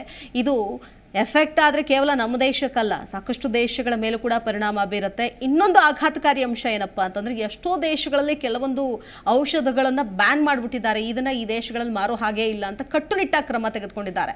ಬಟ್ ಆದರೆ ಅಂತಹ ಔಷಧಗಳು ನಮ್ಮ ಭಾರತದ ಮಾರುಕಟ್ಟೆಯಲ್ಲಿ ಲಭ್ಯ ಇದೆ, ಇದು ಹೇಗೆ ಸಾಧ್ಯ ಆಗುತ್ತೆ ಅನ್ನೋ ಪ್ರಶ್ನೆ ಎದುರಾಗುತ್ತೆ. ಅಂಜನಪ್ಪ ಸರ್, ಅಂದರೆ ಈ ಪ್ರಕರಣಗಳು ಅಂತಂದಾಗ ಒಂದು ಕ್ರೋಢೀಕರಣವಾಗಿ ಅಥವಾ ಈ ಎಲ್ಲ ಒಂದು ಲಿಸ್ಟಲ್ಲಿ ಬರೋ ಪ್ರಕಾರ ಯಾವುದಕ್ಕೆ ಲೈಸೆನ್ಸ್ ಪಡೆದಿರ್ತಾರೋ ಅದನ್ನು ಮಾತ್ರ ತಯಾರಿಕೆ ಮಾಡುವಂತಹ ನಿಟ್ಟಿನಲ್ಲಿ ಇದ್ದಿದ್ದರೆ ಬಹುಶಃ ಒಂದು ಕಂಟ್ರೋಲ್ ತೆಗೆದುಕೊಳ್ಬಹುದಾಗಿತ್ತು ಅಂತ. ಬಟ್ ಇಷ್ಟು ದೊಡ್ಡ ಮಾರುಕಟ್ಟೆ ಇದ್ರೂ ಕೂಡ ಈ ಔಷಧ ಕಂಪನಿಗಳ ಮೇಲೆ ಸರ್ಕಾರ ಅಥವಾ ಈ ಡ್ರಗ್ ಕಂಟ್ರೋಲ್ ಬೋರ್ಡ್ ಅಂತ ಹೇಳ್ತೀವಿ, ಇವು ಹಿಡಿತ ಸಾಧಿಸುವಲ್ಲಿ ಎಲ್ಲೋ ವಿಫಲವಾಗಿದೆ ಅನ್ನುವಂಥ ಒಂದು ಮಾಹಿತಿ. ಅದ್ರ ಜೊತೆಗೆ ಏನು ಅಂತಂದ್ರೆ ಈಗ ಇಂಥ ಪ್ರಕರಣಗಳಾದಾಗ ಶಿಕ್ಷೆ ಅಂತ ಬಂದಾಗ ತೀರಾ ಕಡಿಮೆ, ತೀರಾ ಅಪರೂಪ. ಈ ಹಿಂದೆ ಇದ್ದ ಸರ್ಕಾರದಲ್ಲಿ ಒಂದು ಸಮಿತಿ ಒಂದು ಶಿಫಾರಸು ಮಾಡಿರುತ್ತೆ, ಇಂತಹ ಪ್ರಕರಣಗಳು ಸಾಬೀತಾದ್ರೆ ಬೆಳಕಿಗೆ ಬಂದ್ರೆ ಜೀವಾವಧಿ ಶಿಕ್ಷೆ ಕೊಡಬೇಕು ಅಂತ. ಬಟ್ ಅದನ್ನ ಎಕ್ಸಿಕ್ಯೂಟ್ ಮಾಡೋದೇ ಇಲ್ಲ. ಏನು ಹೇಳ್ತೀರಿ? ನಾನು ಬೋರಿಂಗ್ ಹಾಸ್ಪಿಟಲ್ 5 years ಸರ್ಜನ್ ಆಗಿದೆ. Though I was from Kempegowda. ನೋಡಿ ಮ್ಯಾಗ ಟೆಂಡರ್ ಅನ್ನೋದು ಈ ವರ್ಡ್ ಇದೆಯಲ್ಲ, ಅನ್ಫಾರ್ಚುನೇಟ್ಲಿ ಇವಾಗ ಡ್ರಗ್ಸ್ ಸಪ್ಲೈ ಮಾಡ್ಬೇಕಾದ್ರೆ ಟೆಂಡರ್ ಕಡಿತಾರೆ. ಟೆಂಡರ್ನಾಗೆ like any other business, even ಡ್ರಗ್ಸ್ನಲ್ಲೂ ಕೂಡ ಲೋವೆಸ್ಟ್ ರೇಟ್ ಯಾವನ್ ಕೋಟ್ ಮಾಡ್ತಾನೋ ಆ ಡ್ರಗ್ಸ್ ಕೊಂಡ್ಕೊಳಕ್ಕೆ ನೋಡ್ತಾರೆ. ಸೊ ಅಬ್ವಿಯಸ್ಲಿ ಲೋವೆಸ್ಟ್ ರೇಟಿಗೆ ಕೊಡೋನು ಅವ್ನು ಹೆಂಗೆ ಕೊಡ್ಲಿಕ್ಕೆ ಸಾಧ್ಯ? ಇದೊಂದು ಪಾಯಿಂಟ್ ನಾವು ನೆನಪಿಡಬೇಕು. ಎರಡನೇದು ನೀವು ಹೇಳಿದ್ದು ಶಿಕ್ಷೆ ಯಾವತ್ತೂ ಕೂಡ ಭಾಳ ಮಿನಿಮಲ್ ಇದ್ದರೆ ಅವ್ರು ಕೇರೆ ಮಾಡಲ್ಲ. 3 ತಿಂಗಳು ಒಳಗಡೆ ಹೋಗ್ತೀನಿ ಆಮೇಲೆ ಬರ್ತೀನಿ ಅಂತ. ಶಿಕ್ಷೆ ಇದು ರೇಟಿಗೆ ತೀರಾ ಕಡಿಮೆ, ಭಾಳ ಇದೆ. ಆ್ಯಂಡ್ ಇನ್ನೊಂದು, ಇದನ್ನು ಯಾರು ಮಾನಿಟರ್ ಮಾಡ್ತಾರೋ, ನಾನೇ ಪ್ರೊಫೆಷನಲ್ 40 ವರ್ಷದಿಂದ ಇದ್ದೀನಿ, ರಿಯಲಿ ಗೊತ್ತಾಗಲ್ಲ. ಆ್ಯಂಡ್ ಅನ್ಫಾರ್ಚುನೇಟ್ಲಿ ನೋಡಿ, ಡ್ರಗ್ಗು ಪ್ರಿಸ್ಕ್ರಿಪ್ಷನ್ ಎಷ್ಟು ಇಂಪಾರ್ಟೆಂಟ್ ಅಂದರೆ ಡೋಸ್ ಕರೆಕ್ಟಾಗಿ ಕೊಡೋದು ಅಷ್ಟೇ ನಮ್ಗೆ ಎಷ್ಟು ಇಂಪಾರ್ಟೆಂಟು.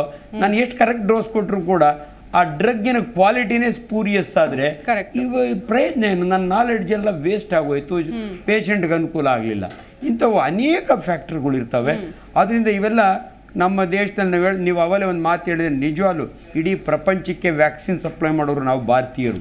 ಮೋಸ್ಟ್ ಆಫ್ ಇಲ್ಲಿ ಅಬಂಡೆಂಟ್ ಜನ ಇರೋದ್ರಿಂದ ಮ್ಯಾನುಫ್ಯಾಕ್ಚರಿಂಗ್ ಕಂಪ್ನಿಗಳು ಭಾಳ ಇದ್ದಾವೆ. ಆ್ಯಂಡ್ ಮೆನಿ ಸ್ಪೂರಿಯಸ್ ಕಂಪ್ನೀಸ್ ಯಾವನ್ ಬೇಕಾದ್ರೆ ಮಾಡಿಬಿಟ್ಟು ನೀವು ಹೋಗ್ಬೇಕು ಮಾರ್ಕೆಟ್ನೊಳಗೆ, the sale of these drugs ನೋಡಬೇಕು. ದೇರ್ ಆರ್ ಮೆನಿ ಇದು ಅದಕ್ಕೆ ಪರ್ಟಿಕ್ಯುಲರ್ ಕಂಪ್ನಿ ಹೆಸರೇ ಇರೋದಿಲ್ಲ.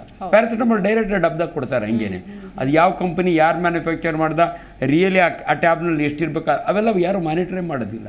ಸೊ ಹಂಗಾಗಿ ಎಲ್ಲೋ ಒಂದು ಕಡೆ ಪ್ರೊಫೆಷನಲ್ಲಿ ನಮಗೂ ಒಂಥರ ಕಾಮನ್ ಮ್ಯಾನಿಗೆ ಎಷ್ಟು ಕನ್ಫ್ಯೂಷನ್ ಇದೆಯೋ ಸಿಮಿಲರ್ ಕೈಂಡ್ ಆಫ್ ಇದು. ಅದಕ್ಕೇ ಎಲ್ಲೋ ಒಂದು ಕಡೆ ಇವನ್ನೆಲ್ಲ ಕೂಡ ಇವತ್ತು ಸೋ ಮೆನಿ ಮೆಡಿಕಲ್ ಕಾಲೇಜ್ ಜಾಸ್ತಿ ಆಗ್ತವೆ, ಟ್ರೈನಿಂಗ್ ಜಾಸ್ತಿ ಆಗಿದೆ, ಕೋಟ್ಯಾಂತರ ರೂಪಾಯಿಗಳನ್ನ ಖರ್ಚು ಮಾಡ್ತಾರೆ. ಸೇಮ್ ಥಿಂಗ್ ಅಲ್ಟಿಮೇಟ್ಲಿ ಪೇಷಂಟ್ಗೆ ಒಳ್ಳೇದಾಗಲಿ ಅಂತ ನಾವೆಲ್ಲ ಟ್ರೈನ್ ಆಗೋದು. ಬಟ್ ನಾವು ಕೂಡ ಔಷಧಿನೇ ಸ್ಪೂರಿಯಸ್ ಇದ್ದರೆ ಇನ್ನು ಪ್ರಯೋಜನ ಏನಾಗುತ್ತೆ ಸಮಾಜಕ್ಕೆ ಅಂತ. ಓಕೆ ಡಾಕ್ಟರ್, ಈಗ ಒಂದು ಅಂಶ ಇದೆ, ಏನು ಅಂತಂದರೆ ಈ ಗ್ರಾಹಕರೇನು ಮೆಡಿಸಿನನ್ನು ಖರೀದಿ ಮಾಡ್ತಾರೆ, ಇವರು ಈ ಗುಣಮಟ್ಟವನ್ನು ಪರೀಕ್ಷೆ ಮಾಡೋದಕ್ಕೆ ತಾವೇ ಒಂದು ಗುಣಮಟ್ಟವನ್ನು ಪರೀಕ್ಷೆ ಮಾಡುವಂಥ ಒಂದು ತಂತ್ರಜ್ಞಾನವನ್ನು ಬಳಸಬೇಕು ಅಂತ. ಅಂದರೆ ಇದಕ್ಕೆ ಪೂರಕವಾಗಿ ಈ ಫಾರ್ಮಾ ಸೆಕ್ಯೂರ್ ಅನ್ನೋ ಒಂದು ಜಾಗತಿಕ ದೃಢೀಕರಣ ತಂತ್ರಜ್ಞಾನ ಸಂಸ್ಥೆ ಒಂದು ವಿಶಿಷ್ಟವಾದಂತಹ ಅಲ್ಫಾ ನ್ಯೂಮರಿಕ್ ಕೋಡ್ ಅಭಿವೃದ್ಧಿಪಡಿಸುತ್ತೆ. ಅಂದರೆ ಉತ್ಪಾದನೆ ಎಲ್ಲ ಹಂತ ಕೂಡ ಇರುತ್ತೆ, ಮೊಬೈಲ್ ಆ್ಯಪ್ ಹಾಕೊಳ್ಳೋದ್ರ ಮೂಲಕ ಅದನ್ನು ಪರೀಕ್ಷೆ ಮಾಡ್ಬೋದು. ಬಟ್ ಬಹುಶಃ ನಮ್ಮ ದೇಶಕ್ಕೆ ಅಥವಾ ಎಲ್ಲ ಕಂಪನಿಗಳನ್ನ ಇದನ್ನು ಎಕ್ಸಿಕ್ಯೂಟ್ ಮಾಡೋದಕ್ಕೆ ತುಂಬ ಕ್ಲಿಷ್ಟಕರನ, ಅಥವಾ ಮನ್ಸು ಮಾಡಿದ್ರೆ ಸಾಧ್ಯ ಆಗೋದಿಲ್ಲ ಅನ್ನೋದು ಯಾವುದೂ ಇಲ್ಲ ಅಂತ ಹೇಳ್ಬೋದಾ? ಏನು ಹೇಳ್ತೀರಿ?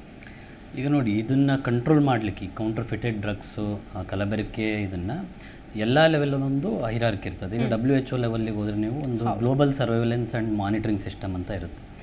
ಈಗ ನಮ್ಮ ದೇಶದಲ್ಲಿ ಒಂದು ಸಿಡಿಸ್ಕೋ ಅಂತ ಇದೆ, CDSCO ಅಂತ, DCGI. ಓಕೆ, ಒಂದು ಸಿಸ್ಟಮ್ಮು ನಮ್ಮ ಭಾರತದಲ್ಲಿ ಈಗ ಲೇಟೆಸ್ಟ್ ಇಂಟ್ರೊಡ್ಯೂಸ್ ಆಗಿದ್ದಂದರೆ ಬಾರ್ ಕೋಡಿಂಗ್ ಸಿಸ್ಟಮ್ಮು. ಈಗ ಬಾರ್ ಕೋಡಿಂಗ್ ಸಿಸ್ಟಮಿಂದ ಯಾವ ಬ್ಯಾಚ್ ಮೆಡಿಸಿನ್ ಬಂದಿದೆ, ಯಾವ ಕಂಪನಿಯಿಂದ ಎಷ್ಟು ಕಾಂಪೋಸಿಷನ್ ಇದೆ ಅಂತ ಅದನ್ನೆಲ್ಲ ಇಂಟಿಗ್ರೇಟ್ ಮಾಡೋ ಆಪ್ಷನ್ಸ್ ಇದೆ.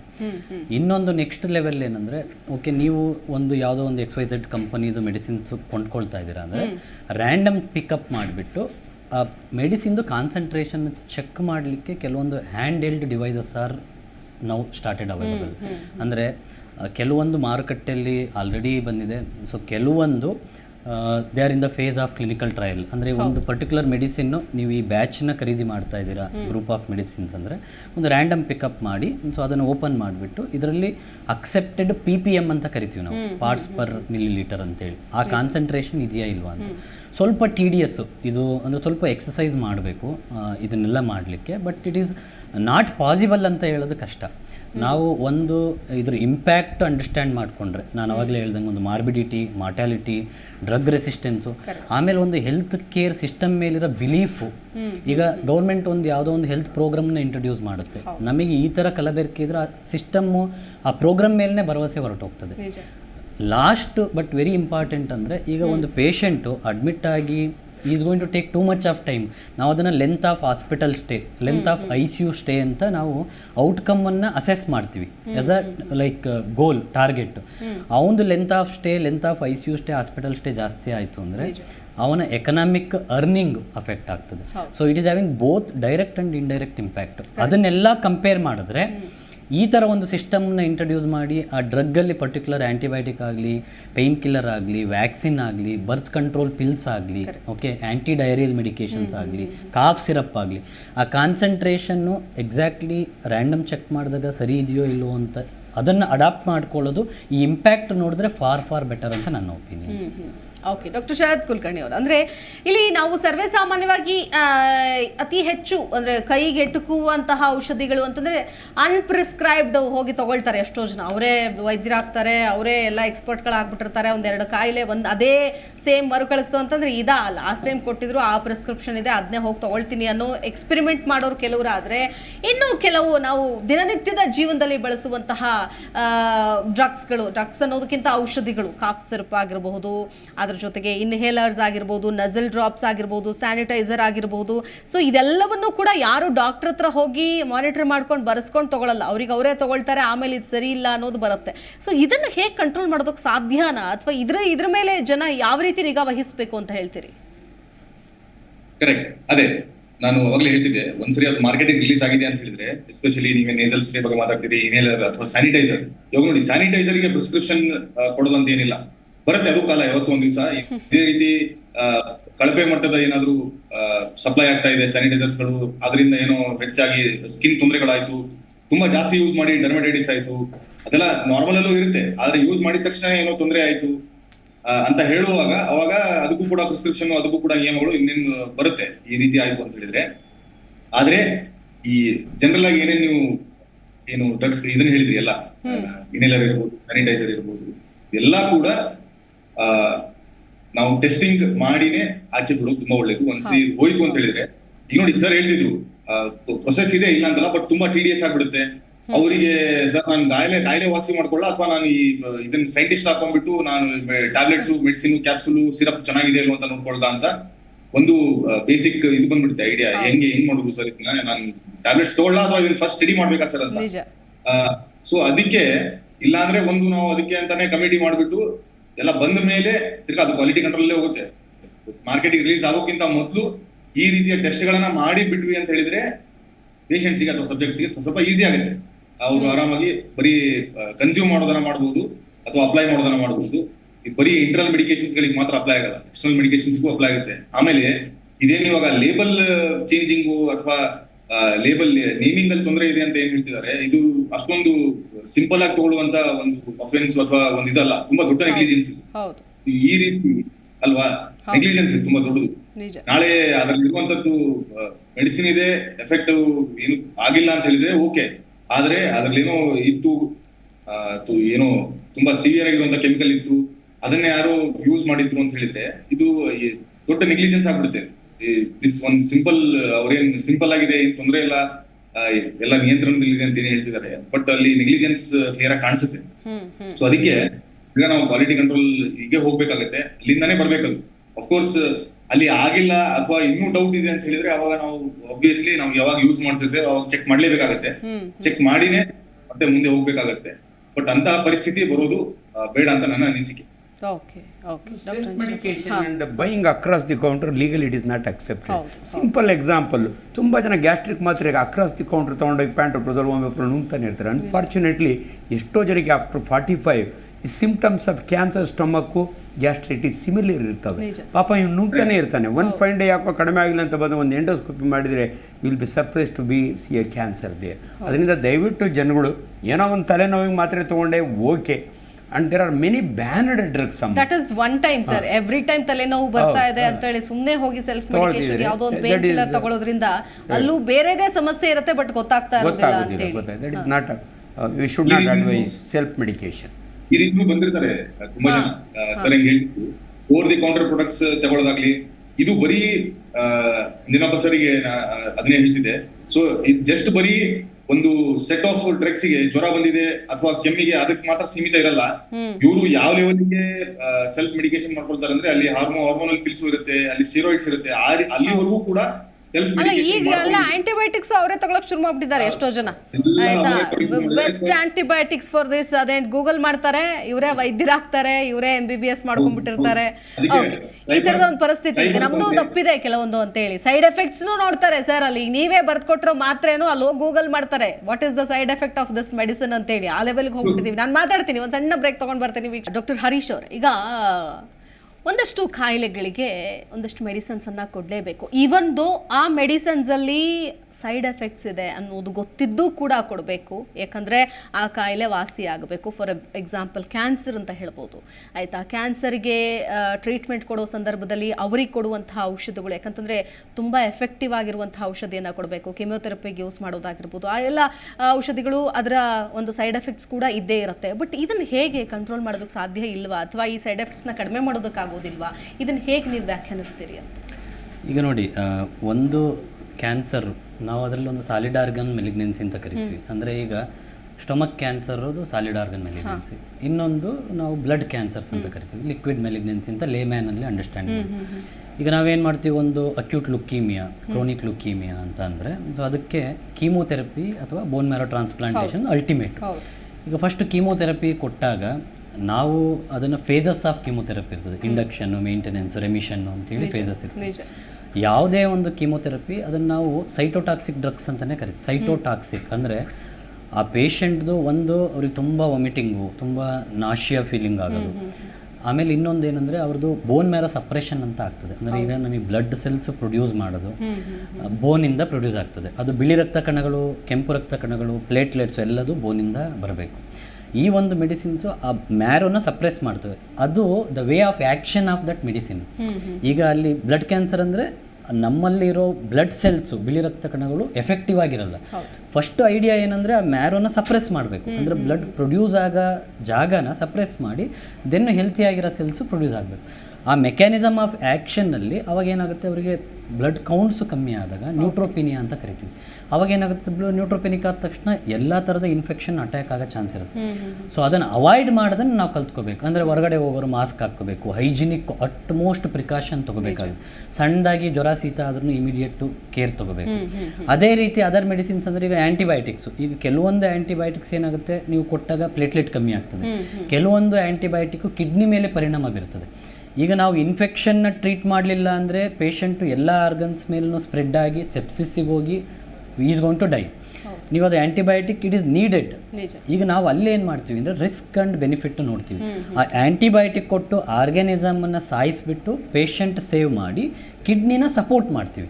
ಸಪೋರ್ಟ್ ಹೆಂಗೆ ಮಾಡ್ತೀವಿ, ಒಂದು ಹೈಡ್ರೇಷನ್ ಆಗ್ಬೋದು, ಅಥವಾ ವರ್ಸ್ಟ್ ಸಿನಾರಿಯೋ ತಾತ್ಕಾಲಿಕ ಡಯಾಲಿಸಿಸ್ ಬೇಕಾಗ್ಬೋದು. ಅವ್ರಿಗೆ ಅಕ್ಯೂಟ್ ಕಿಡ್ನಿ ಇಂಜುರಿ ಅಂತ ಆಗುತ್ತೆ. ಮೆನಿ ಪೇಷಂಟ್ಸ್ ಈಗ ಒಂದು ಸೆಪ್ಸಿಸಲ್ಲಿ ಬಂದಂಥ ಪೇಷಂಟು ನಾವು ಆ್ಯಂಟಿಬಯೋಟಿಕ್ ಕೊಟ್ಟು, ಒಂದು ಸೆಪ್ಸಿಸ್ಸು ಕೂಡ ಕಿಡ್ನಿ ಮೇಲೆ ಅಟ್ಯಾಕ್ ಮಾಡುತ್ತೆ, ಆ್ಯಂಟಿಬಯೋಟಿಕ್ಕು ಕೂಡ ಕಿಡ್ನಿ ಮೇಲೆ ಸ್ವಲ್ಪ attack. That is a temporary. Patient life save ಆಯ್ತಂದರೆ all those adverse effects we can make up with alternative therapies available ಅಂತ. ಸೊ ಹಂಗಾಗಿ ನಾವು ಯಾವುದೇ ಒಂದು ಪೇಷಂಟಲ್ಲಿ ಒಂದು ಮೆಡಿಸಿನ್ ಕೊಡಬೇಕಾದ್ರೆ medicine A versus medicine B which is safe on is other organs ಅಂತ ನೋಡ್ತೀವಿ. ಸೊ ಅದನ್ನ ನೋಡಿಬಿಟ್ಟು ನಾವು ರಿಸ್ಕ್ ಅಲ್ಟಿಮೇಟ್ ಆಗಿ ಜೀವ ಉಳಿಸೋದೇ. ಎಕ್ಸಾಂಪಲ್ ಇಸ್ ಟ್ಯುಬರ್ಕ್ಯುಲೋಸಿಸ್ ಅಮ್ಮ, ಸಚ್ ಎ ಕಾಮನ್ ಡಿಸೀಸ್.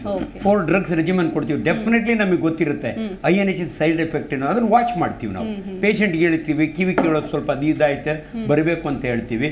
ಭಾಳ ಇಂಪಾರ್ಟೆಂಟ್. ಈ ಡ್ರಗ್ಸ್ ಎಲ್ಲ ಪ್ರಿಸ್ಕ್ರೈಬಿಂಗ್ ಫಿಸಿಷಿಯನ್ ಸರ್ಜನ್ಗೆ ಗೊತ್ತಿರುತ್ತೆ ಸೈಡ್ ಎಫೆಕ್ಟ್ಸ್. ಇವಾಗ ಥೈರಾಯ್ಡಿಗೆ ಮಾತ್ರೆ ಕೊಡ್ತೀವಿ, ಇದ್ರ ಥೈರಾಯ್ಡು ಅದು ಬೋನ್ ಮ್ಯಾರೋ ಡಿಪ್ರೆಷನ್ ಆಗುತ್ತೆ ಅಂತ ಥೈರೋಟಾಕ್ಸಿಕೋಸಿಸ್ ಮತ್ತು ನ್ಯೂಮರ್ಕಿಸಾಲ್ ಅಂತ ಕೊಡ್ತೀವಿ. ಬಟ್ ಟ್ರೀಟಿಂಗ್ ಡಾಕ್ಟ್ರಿಗೆ ಇದು ಗೊತ್ತಿರುತ್ತೆ, ಪೇಷಂಟಿಗೆ ವಾರ್ನ್ ಮಾಡಿ ಹೇಳಿರ್ತೀವಿ, ದಯವಿಟ್ಟು ಹಿಂಗೇನಾದರೆ ಗಮ್ಮಲ್ಲಿ ಬ್ಲೀಡಿಂಗ್ ಆದರೆ, ಮೂಗ್ನಲ್ಲಿ ರಕ್ತ ಬಂದರೆ ಬನ್ನಿ ಅಂತೀವಿ. ಅವು ವಿ ಸ್ಟಾಪ್ ದ ಡ್ರಗ್. ಆ ರೀತಿ ಆಲ್ಟರ್ನೇಟಿವ್ ಇರ್ತಾವೆ ನಮಗೆ. ಸೊ ಇದೆಲ್ಲ ಪ್ರಿಸ್ಕ್ರೈಬಿಂಗ್ ಫಿಸಿಷಿಯನ್ಗೆ ನಾಲೆಡ್ಜ್ ಇರುತ್ತೆ. ಸರ್ ನಾನೀಗ ಆಲ್ರೆಡಿ ಒಂದು ಎಕ್ಸಾಂಪಲ್ ತಗೊಂಡೆ. ಏನು ಅಂತಂದರೆ ಕೆಲವೊಂದು ಡ್ರಗ್ಸ್ಗಳು, ಕೆಲವೊಂದು ಔಷಧಗಳು ಬೇರೆ ಬೇರೆ ದೇಶಗಳಲ್ಲಿ ಇದನ್ನು ಮಾರಾಟ ಮಾಡೋದಕ್ಕೆ ಅವಕಾಶನೇ ಇಲ್ಲ. ಬಿಕಾಸ್ ಆಲ್ರೆಡಿ ಗೊತ್ತಿದೆ ಅದು ಟೆಸ್ಟ್ಗಳಲ್ಲಿ ಫೇಲ್ ಆಗಿದೆ, ಅಥವಾ ಹೆಚ್ಚು ಸೈಡ್ ಎಫೆಕ್ಟ್ಸ್ ಇದೆ, ಅಥವಾ ಕಳಪೆ ಗುಣಮಟ್ಟ ಅಂತ. ಬಟ್ ಅಂತಹ ಔಷಧಿಗಳನ್ನು ಭಾರತದಲ್ಲಿ ರಾಜಾರೋಷವಾಗಿ ಮಾರಾಟವನ್ನು ಮಾಡ್ತಾರೆ. ಕೆಲವೊಂದು ಟ್ಯಾಬ್ಲೆಟ್ಸ್ಗಳು ಕೂಡ ಇದೆ, ಇಂಜೆಕ್ಷನ್ಗಳು ಕೂಡ ಇದೆ. ಇದನ್ನು ಹೇಗೆ ಹಾಗಾದರೆ ಕಂಟ್ರೋಲ್ ಮಾಡೋದಕ್ಕೆ ಸಾಧ್ಯ? ಏನು ಹೇಳ್ತೀರಿ ಸರ್? ಇದು ನನಗೂ ಆಶ್ಚರ್ಯ ಆಗುತ್ತಮ್ಮ. ನಾವು ನೋಡ್ತೀವಿ ಪೇಪರ್ನೊಳಗೆ this drug is banned in America, Europe ಅಂತ. ಇವಾಗ ಓನ್ಲಿ ಇಂಡಿಯಾ, ಪಾಕಿಸ್ತಾನ ಬೀಡ ಅಂಗಡಿ ಒಳಗೂ ಕೂಡ ನಿಮಗೆ ಅನಾಸಿನ್ನು, ಸಾರಿಡಾನ್ ಇಂಥವು ಸಿಗ್ತವೆ. ಯು ಕೆನಾಟ್ ಇಮ್ಯಾಜಿನ್ ಯುರೋಪಿಯನ್ ಕಂಟ್ರೀಸ್ನಲ್ಲಿ. ಬಟ್ ಐ ಡೋಂಟ್ ನೋ ನನಗೂ ಕೂಡ ಹೆಂಗೆ ಇವೆಲ್ಲ ನಡೀತವೆ ಅಂತ ಇವತ್ತು ಅಷ್ಟೇ ನೈಟ್ರೋಜನ್ ರಿಲೇಟೆಡ್ ಫುಡ್ಗಳನ್ನ ಮಾರಾಟ ಮಾಡೋದನ್ನ ಬ್ಯಾನ್ ಮಾಡಿದ್ರು. ಅಂದ್ರೆ ಈ ತರದ ಅನೇಕ ವಿಚಾರಗಳಿದೆ. ಸೊ ಬಟ್ ಅದನ್ನ ಸರ್ಕಾರನೇ ಅಥವಾ ಆರೋಗ್ಯ ಇಲಾಖೆನೇ ಒಂದಷ್ಟು ಕ್ರಮ ತಗೋಬೇಕು. ಆಗಲ್ಲ 10 ಲಕ್ಷ ರೂಪಾಯಿ ಫೈನ್ ಅಂತ ಇದೆ ಈ ಲಿಕ್ವಿಡ್ ನೈಟ್ರೋಜನ್ ಫುಡ್. ಅವರಿಗೆ ಏನೋ ಹೆಚ್ಚು ಕಮ್ಮಿ ಆಗಿದೆಯಲ್ಲ, ಇದಿದೆ, ಆದ್ರೂ ಆಕ್ಷನ್ ಆಗೋದಿಲ್ಲ. ನಾವೇ ನೋಡ್ತೀವಿ ಎಲ್ಲಿ ಬೇಕಾರಲ್ಲಿ ನಿಮಗೆ ಅದು ಅಡ್ವರ್ಟೈಸ್ಮೆಂಟ್ ಬರುತ್ತೆ. That is the worst thing ಅಮ್ಮ. ಯಾರನ್ನ ಪೆಪ್ಟಿಕ್ ಅಲ್ಸರ್ ಇರೋ ಲಾರಿ ಡ್ರೈವರು ಕ್ಯಾತ್ಸಂದ್ರ ಹತ್ರ ನಿಲ್ಲಿಸ್ಬಿಟ್ಟು ಒಂದು ಸಾರಿಡಾನೋ ಡಾಟ್ ತೊಗೊಂಡು ನುಂಗಿದ್ರೆ ಅವ್ನು ನೆಲಮಂಗಲಿಗೆ ಬರೋಷ್ಟೊತ್ತಿಗೆ ತಲೆನೋವು ಹೋಗುತ್ತೆ, ಹೊಟ್ಟೆ ನೋವು ಶುರುವಾಗುತ್ತೆ. Perforated duodenal ulcer, you will land up in Kempegowda hospital. ಇವೆಲ್ಲ ಪಾಪ ಅವನಿಗೆ ಗೊತ್ತಿರಲ್ಲ. So unfortunate they're all banned ಅಂತ ತೊಗೊಳಂಗಿಲ್ಲ. ಬಟ್ ನಮ್ಮ ದೇಶದಲ್ಲಿ ನಡ್ಕೊಂಡು ಹೋಗ್ತಾನೆ ಇದೆ, ನಾವು ನೋಡ್ತಾನೆ. ಓಕೆ ಓಕೆ ಡಾಕ್ಟರ್ ಶರತ್ ಕುಲಕರ್ಣಿ ಅವರೇ, ಅಂದರೆ ಅಂತಿಮವಾಗಿ ಈಗಾಗಲೇ ನಾವು ನೋಡೋದಾದರೆ ಭಾರತದಲ್ಲಿ ಅಂದರೆ ಎಲ್ಲ ಮೆಡಿಸಿನ್ಸು ಕೂಡ ಅನೇಕ ಹಂತಗಳನ್ನು ಪಾಸ್, ಅಂದರೆ ಈಗ ಮಾದರಿಗಳನ್ನು ತೆಗೆದುಕೊಂಡು ಪರೀಕ್ಷೆಯನ್ನು ಮಾಡಿ ಆ ಪರೀಕ್ಷೆಯಲ್ಲಿ ಓಕೆ ಅಂತ ಅಂದ ಮೇಲೇ ಮಾರುಕಟ್ಟೆಗೆ ಬಿಡಬೇಕಾಗತ್ತೆ. ಇನ್ನೊಂದಷ್ಟು ಎಕ್ಸ್ಪೆರಿಮೆಂಟಲ್ ಡ್ರಗ್ಗಳು ಅಂತೇಳಿ ಬಂದು ಆಫರ್ ಮಾಡ್ತಾರೆ ಎಷ್ಟೋ ಕಡೆಗಳಲ್ಲಿ. ವೈದ್ಯರಿಗೆ ಆಫರ್ ಮಾಡ್ತಾರೆ, ಅಥವಾ ತುಂಬ ಕಡಿಮೆ ಅಂತ ಹೇಳ್ತಾರೆ, ತುಂಬ ಮೋರ್ ದೆನ್ 50% ಡಿಸ್ಕೌಂಟ್ ಕೂಡ ಇರುತ್ತೆ ಇಂತಹ ಒಂದು ಇದರಲ್ಲಿ. ಇದನ್ನು ಪೇಷಂಟ್ಗಳ ಅನುಮತಿ ಮೇರೆಗೂ ಒಂದಷ್ಟು ಜನರ ಮೇಲೆ ಇದನ್ನು ಪರೀಕ್ಷೆಗಳನ್ನು ಮಾಡ್ತಾರೆ, ಪ್ರಯೋಗಗಳನ್ನು ಕೂಡ ಮಾಡ್ತಾರೆ. ಅದನ್ನು ನಾವು ನೋಡಿದ್ದೀವಿ, ಗಮನಿಸಿದ್ದೀವಿ. ಬಟ್ ಆದರೆ ಇದನ್ನ ವೈಜ್ಞಾನಿಕವಾಗಿ ನೋಡಿ ಕಂಡು ಹಿಡಿದು ಇದನ್ನ ಬ್ಯಾನ್ ಮಾಡುವಂತಹ ನಿಟ್ಟಿನಲ್ಲಿ ಒಂದು ಕಟ್ಟುನಿಟ್ಟಿನ ಕ್ರಮಗಳಾಗಬೇಕು ನಮ್ಮ ದೇಶದಲ್ಲಿ ಅಂತ ಬಂದಾಗ. ಯಾಕಂದ್ರೆ ಈಗ ಆಲ್ರೆಡಿ ನಾನು ಈಗಾಗಲೇ ಹೇಳ್ದಂಗೆ ಆರೋಗ್ಯಕ್ಕೆ ಅತಿ ಹೆಚ್ಚು ದುಡ್ಡನ್ನ ಖರ್ಚು ಮಾಡ್ತಾ ಇದ್ದಾರೆ ಜನ ಸುಧಾರಿಸ್ಕೊಳ್ಳೋದಕ್ಕೆ ಅಂತಾನೆ. ಬಟ್ ಆದ್ರೆ ಈ ಮೆಡಿಕಲ್ ಫೀಲ್ಡಲ್ಲಿ ತುಂಬಾ ನಂಬಿಕೆ ಇಟ್ಟು ಕೊಂಡ್ಕೊಳ್ಳೋ ಔಷಧಿಗಳೇ ಕಲಬೆರಕೆ ಆಗ್ಬಿಟ್ರೆ ಎಲ್ಲಿ ಹೋಗೋದು, ಯಾರನ್ನು ಕೇಳೋದು ಅನ್ನೋ ಪ್ರಶ್ನೆ. ಏನು ಹೇಳ್ತೀರಿ ಅಂತಿಮವಾಗಿ, ಹೇಗೆ ಎಚ್ಚರಿಕೆಯಿಂದ ಇರಬೇಕು ಅಂತ? ಲಾಸ್ ಸ್ಟ್ರಿಂಜೆಂಟ್ ಆಯ್ತು ಅಂತ ಹೇಳಿದ್ರೆ ಅವಾಗ ಆಫ್ಕೋರ್ಸ್ ಎಲ್ಲ ಟೆಸ್ಟ್ ಆಗಿನೇ ಬಂದಿರುತ್ತೆ. ಯಾವುದೋ ಕೆಲವೊಂದು ಸ್ವಲ್ಪ ಬೈಪಾಸ್ ಆಗ್ಬಿಟ್ಟು ಡೈರೆಕ್ಟ್ ಆಗಿ ಮೆಡಿಕಲ್ ಶಾಪ್ ಇಂದ ತಗೊಳ್ಳುವಂಥದ್ದು. ಆ ಮೆಡಿಕಲ್ ಶಾಪ್ ಅಲ್ಲಿ ಅವರು ಡೈರೆಕ್ಟ್ ಆಗಿ ಸಪ್ಲೈ ಮಾಡಬಹುದು ಕೆಲವೊಂದ್ಸರಿ. ನೋಡಿ, ಅದಕ್ಕೆ ಇಷ್ಟೊಂದೆಲ್ಲ ಕ್ವಾಲಿಟಿ ಕಂಟ್ರೋಲ್ ಇರೋದು. ಕೆಲವೊಂದು ಡೈರೆಕ್ಟ್ ಮೆಡಿಸಿನ್ಸ್ ಅನ್ನ ಮೆಡಿಕಲ್ ಶಾಪ್ ಅಲ್ಲಿ ಕೊಡುವಂಥದ್ದು, ಕೆಲವೊಬ್ರು ಯಾರಾದ್ರೂ ಏಜೆಂಟ್ಸ್ ಟೈಪ್ ವರ್ಕ್ ಮಾಡಿ ಅದನ್ನ ಸೇಲ್ ಮಾಡುವಂಥದ್ದು, ಈ ಟೈಪ್ ಎಲ್ಲ ಮಾಡ್ತಾ ಇದ್ರು ಅಂತ ಹೇಳಿದ್ರೆ ಅವಾಗ ಕೆಲವೊಂದು ಟೆಸ್ಟ್ ಗಳನ್ನ ಬೈಪಾಸ್ ಮಾಡುವಂತ ಸಾಧ್ಯತೆಗಳು ಇರುತ್ತೆ. ಸೊ ಇದು ತುಂಬಾ ಸೀರಿಯಸ್ ಆಗಿರುವಂತಹ ಮ್ಯಾಟರ್, ಮತ್ತೆ ಗಂಭೀರವಾದಂತಹ ಇದು ಏನು ಅಲ್ಲಿ ಅಫೆನ್ಸ್ ಇದು ಆಕ್ಚುಲಿ. ಅಂತ ಸಂದರ್ಭದಲ್ಲಿ ಡೆಫಿನೆಟ್ಲಿ ನಾವು ಟೇಕ್ ಕೇರ್ ಮಾಡಿ ಲಾಸ್ ಸ್ವಲ್ಪ ಸ್ಟ್ರಿಂಜೆಂಟ್ ಆಗ್ಬೇಕು.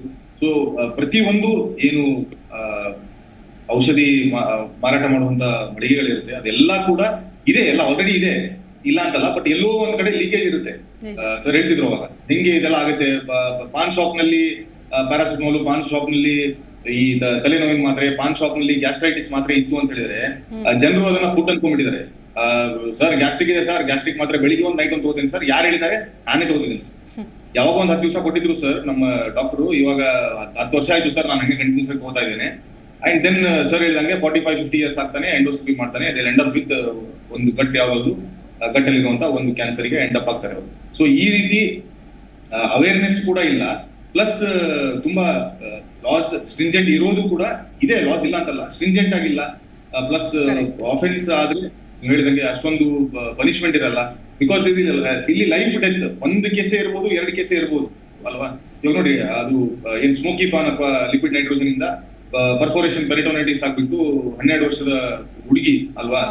ಸೊ ಅಷ್ಟೊಂದು ಮೇಜರ್ ಗ್ಯಾಸ್ಟ್ರೆಕ್ಟಮಿಗೆ ಅವರು ಒಳಗಾದ್ರೆ ಈಗ last 15 days 20 days back, April end ಇಲ್ಲಿ HSR ಅವರು.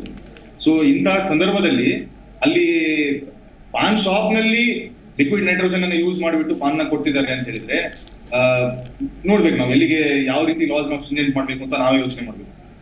ನಿಜ. ಎಸ್ ಡಾಕ್ಟರ್ ಹರೀಶ್ ಅವರೇ, ಈಗ ನಾವು ಜನಕ್ಕಂತೂ ಹೇಳೋಕ್ಕಾಗಲ್ಲ, ಬಟ್ ವೈದ್ಯರು ಕೂಡ ಒಂದಷ್ಟು ಕ್ರಮಗಳನ್ನು ಪಾಲಿಸಬೇಕಾ? ಅವ್ರು ಹೇಗೆ ಎಚ್ಚರಿಕೆ ವಹಿಸಬೇಕು? ಕೆಲವೊಂದು ಪ್ರಿಸ್ಕ್ರಿಪ್ಷನ್ಗಳನ್ನು ಕೊಡುವಾಗ, ಎಸ್ಪೆಷಲಿ ಒಂದಷ್ಟು ಕಂಪನಿಗಳ ಪ್ರಿಸ್ಕ್ರಿಪ್ಷನ್ ಕೊಡುವಾಗ ಯಾವ ಕ್ರಮಗಳನ್ನು ಪಾಲಿಸಬೇಕು? ಏನು ಹೇಳ್ತೀರಿ ಅಂತಿಮವಾಗಿ? ಈಗ ಒಂದು ನಾನು ಆವಾಗಲೇ ಹೇಳಿದ ಪ್ರಕಾರ ನಮ್ಮ ಪ್ರೀವಿಯಸ್ ಎಕ್ಸ್ಪೀರಿಯನ್ಸು, ಈಗ ನಾವು ಒಂದು ಮೆಡಿಸಿನ್ ಕಂಪೋಸಿಷನ್ನು ಒಂದು XYZ ಕಂಪನಿ, ಅದರದ್ದು ಒಂದು ಬಿಲೀಫ್ ಇರ್ತದೆ. ಅಂದರೆ ನಮಗೊಂದು ಇಂಪ್ಯಾಕ್ಟ್ ಗೊತ್ತಿರ್ತದೆ. ನಾವು ಪೇಷಂಟ್ ಫಾಲೋ ಅಪ್ ಮಾಡ್ತೀವಿ, ಫಾಲೋ ಅಪ್ ಮಾಡಿದಾಗ ಆ ಸೈನ್ಸ್ ಸಿಂಪ್ಟಮ್ಸ್ ಎಷ್ಟು ದಿನದಲ್ಲಿ ಅವರಿಗೆ ಗುಣ ಆಗಿದೆ, ಅದರದ್ದು ಅಡ್ವರ್ಸ್ ಎಫೆಕ್ಟು, ಆ ಒಂದು ಕಾನ್ಫಿಡೆನ್ಸ್ ಮೇಲೆ ನಾವು ಒಂದು ಪರ್ಟಿಕ್ಯುಲರ್ ಮೆಡಿಸಿನ್ನ ಪ್ರಿಸ್ಕ್ರೈಬ್ ಮಾಡ್ತಾ ಹೋಗ್ತೀವಿ. ಕರೆಕ್ಟ್. ಬಟ್ ಹಂಗಂತ ಹೇಳ್ಬಿಟ್ಟು ನಾವು ಯಾವಾಗಲೂ ಒಂದೇ ಥರದ medicine, because science is evolving.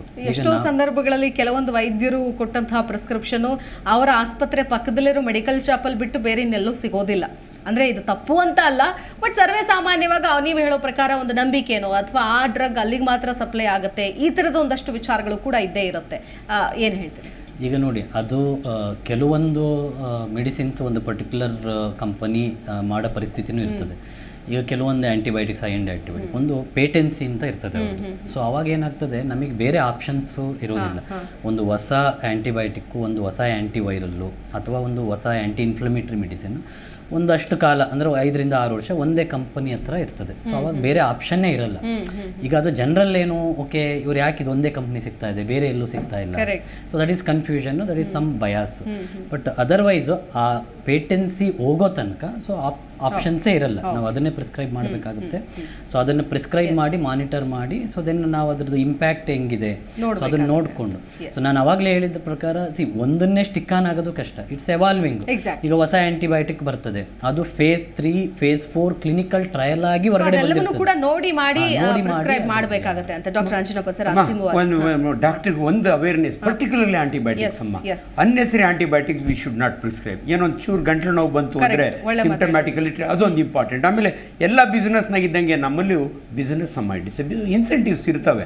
ಹಂಗೆ ಅಂದ್ಕೊಂಡು ಇದೇ ಮೆಡಿಕಲ್ ಸ್ಟೋರ್ನ ತರಬೇಕು ಇರ್ತವೆ, ಬಟ್ ಅವೆಲ್ಲ ಭಾರಿ ಡಿಸ್ಕಸ್ ಮಾಡೋದು ಬೇಡ.